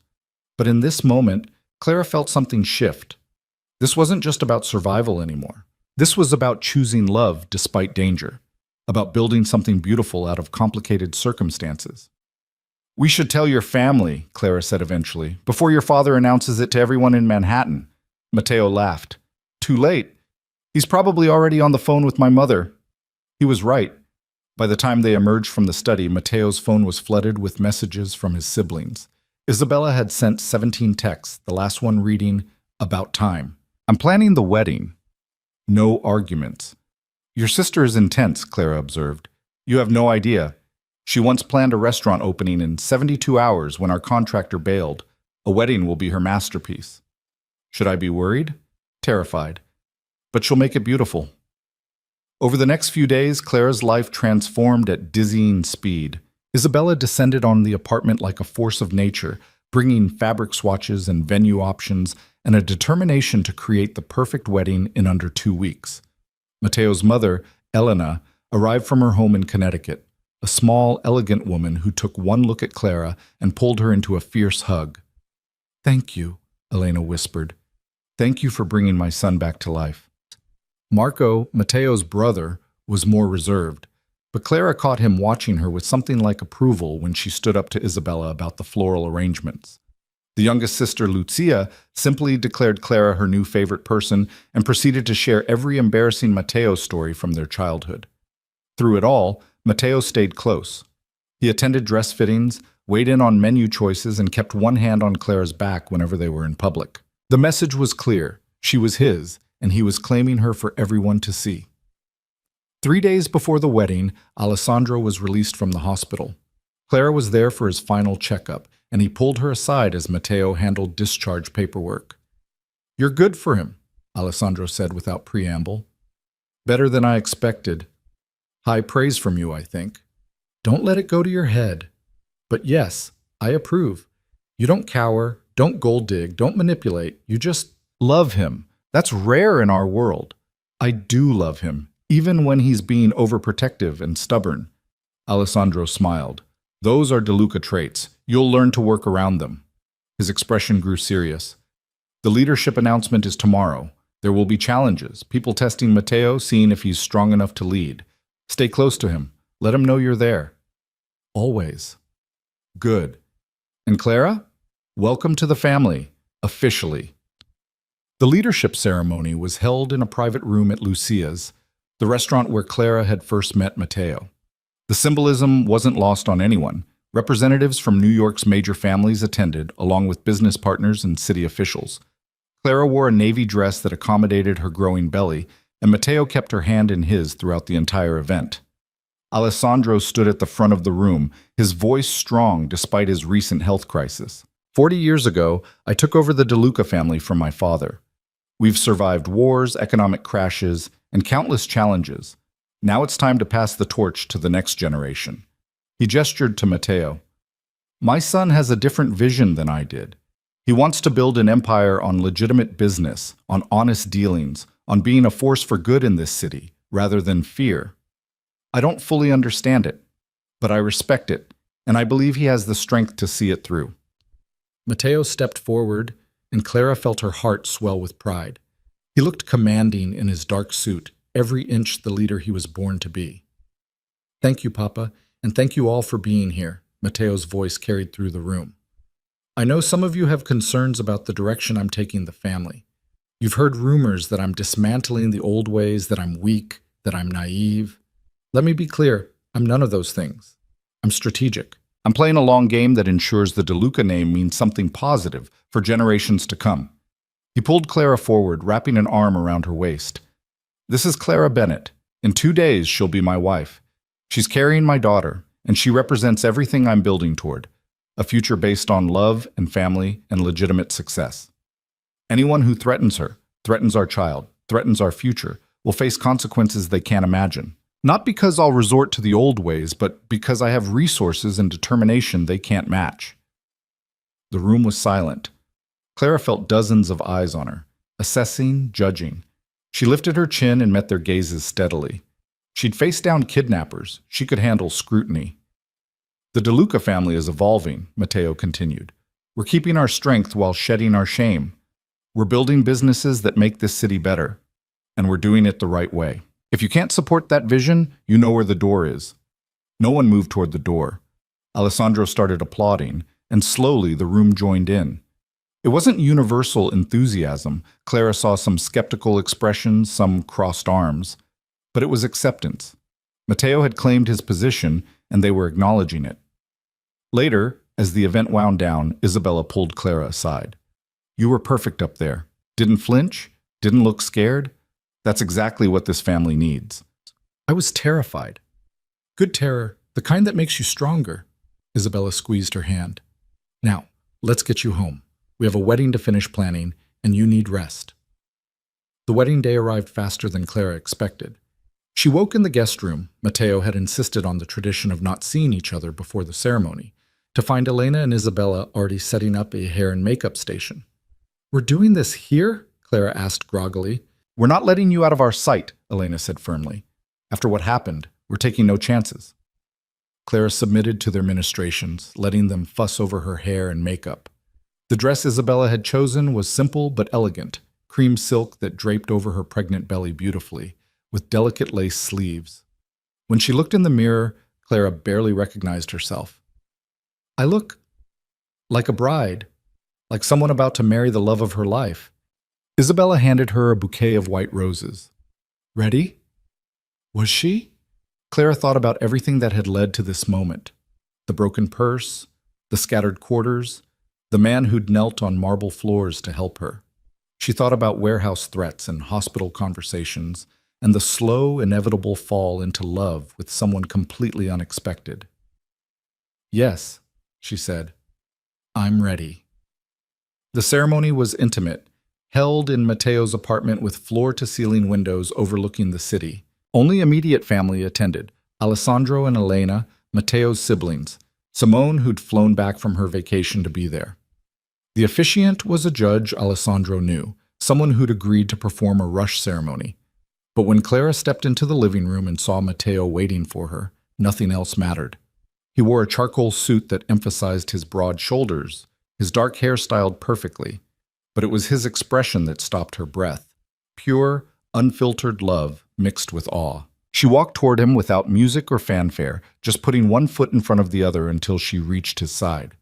His hand found hers immediately, steady and warm. You're beautiful, he whispered. You're not so bad yourself. The judge smiled. Shall we begin? The ceremony was brief but meaningful, traditional vows with personal additions. When it came time for rings, Matteo produced a simple platinum band with a single diamond, elegant and understated, exactly what Clara would have chosen.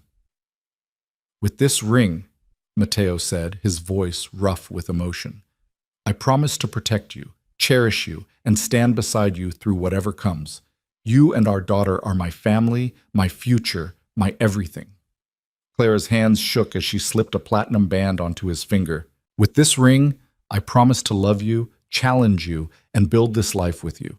No matter how complicated, no matter how difficult. We're in this together. By the power vested in me by the state of New York, the judge intoned, I now pronounce you husband and wife. You may kiss your bride. Matteo cupped her face, his thumbs brushing away tears. Clara hadn't realized she was crying. Hello, Mrs. DeLuca. Hello, husband. The kiss was gentle, reverent, full of promises for the future. Behind them, Clara heard applause, and Isabella's not-so-subtle sob. But she stayed focused on Matteo, on this moment that was changing everything. The celebration afterward was small but joyful. Elena had prepared traditional Italian dishes, and Alessandro opened wine that was probably worth more than Clara used to make in a year. Stories were shared, toasts were made, and for the first time since the kidnapping, Clara felt truly safe. As evening fell, the family gradually departed. Isabella hugged Clara fiercely, whispering, Take care of my brother, and call me if you need anything. Anything. Alessandro was the last to leave. He pulled Matteo aside, speaking too quietly for Clara to hear. But when they returned, Matteo's eyes were suspiciously bright. What did he say? Clara asked after everyone had gone. That he's proud of me. That I chose well. That our daughter is lucky to have us as parents. Matteo pulled Clara close. He's never said anything like that before. He loves you. He's just not great at showing it. No, but he's trying. That's something. They stood at the windows, watching the city lights twinkle. Clara's hand rested on her belly, feeling their daughter move. Their daughter. Not just hers anymore, but theirs. What are you thinking? Matteo asked. That this is insane. 2 months ago, I was a lonely nurse dropping quarters on a restaurant floor. Now I'm married to you, living in a penthouse, part of one of New York's most powerful families. Regrets? Not even one. She turned in his arms, looking up at him.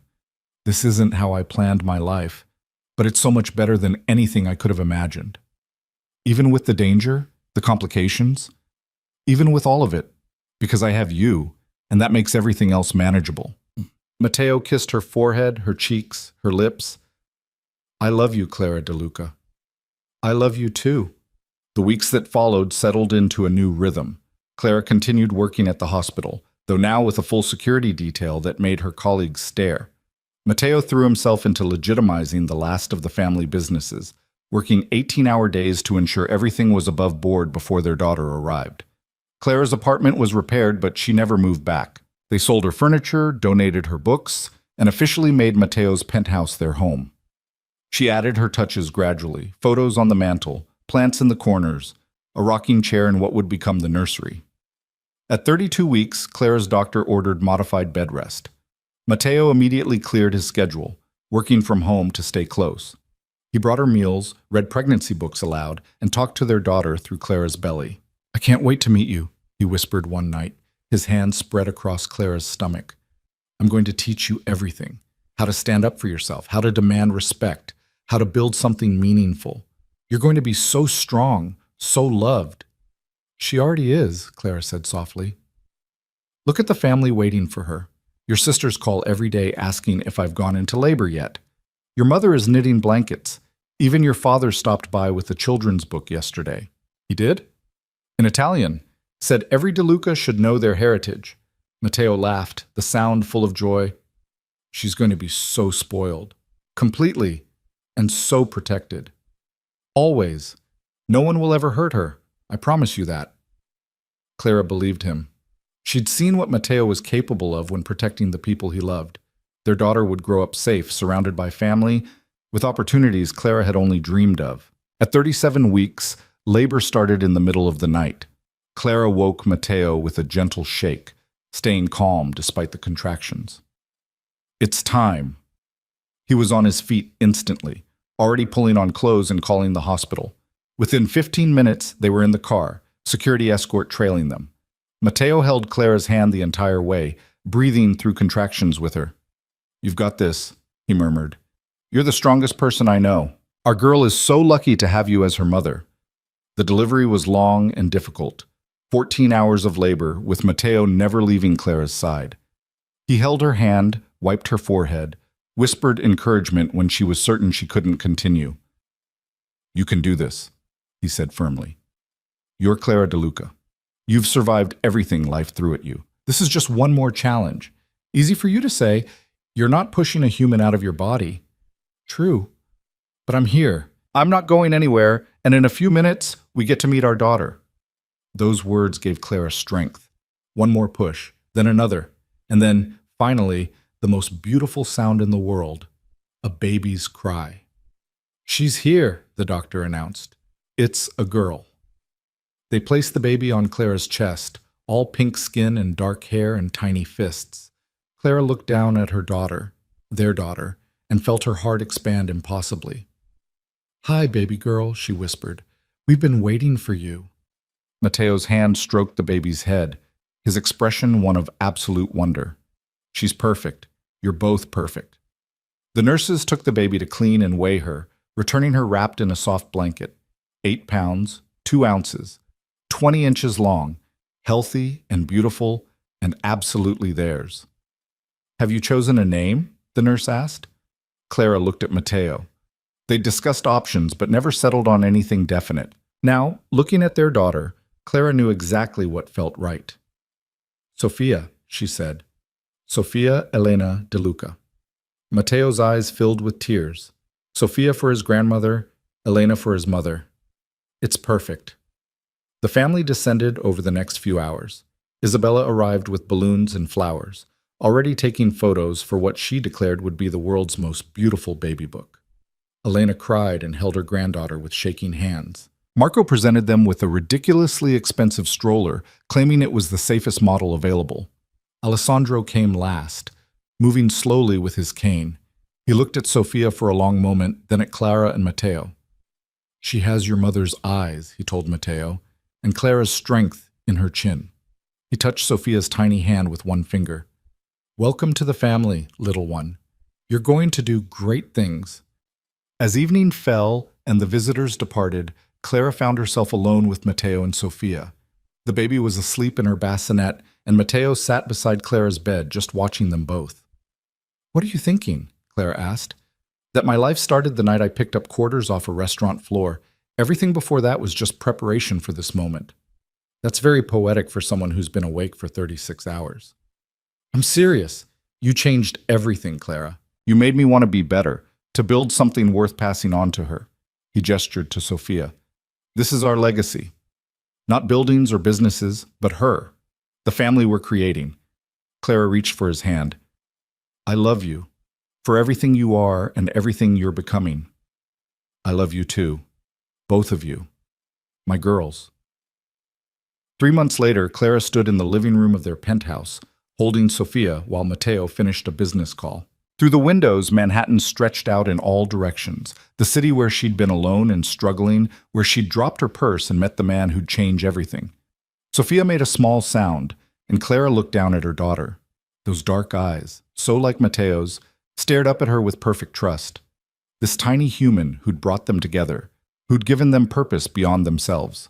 Matteo ended his call and crossed the room, wrapping his arms around both of them. "What are my beautiful girls thinking about? About how far we've come. From that restaurant to here, from strangers to family. Best journey of my life. Mine too." Sofia chose that moment to grab Matteo's finger, holding tight with surprising strength. He laughed, that full, genuine laugh that Clara loved so much. "She's got a good grip, going to be tough like her mother. And compassionate like her father."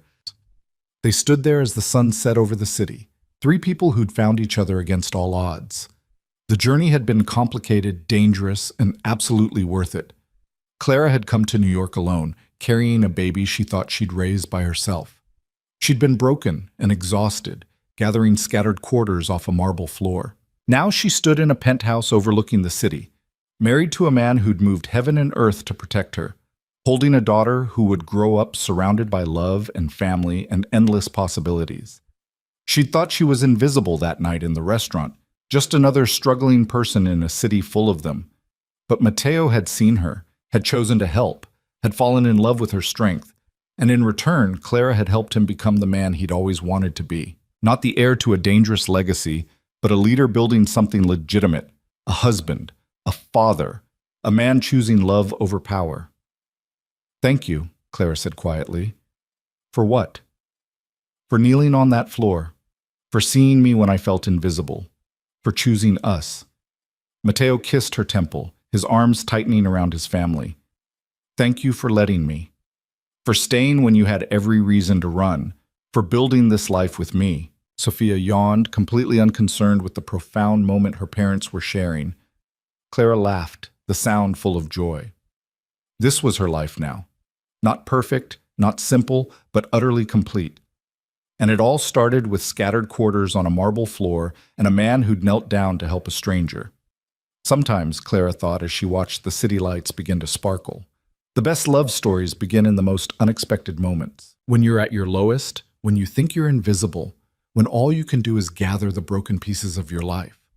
That's when someone might kneel beside you and change everything. That's when you might find your forever in the last place you expected. That's when you might discover that being seen, truly seen, by the right person makes all the difference in the world.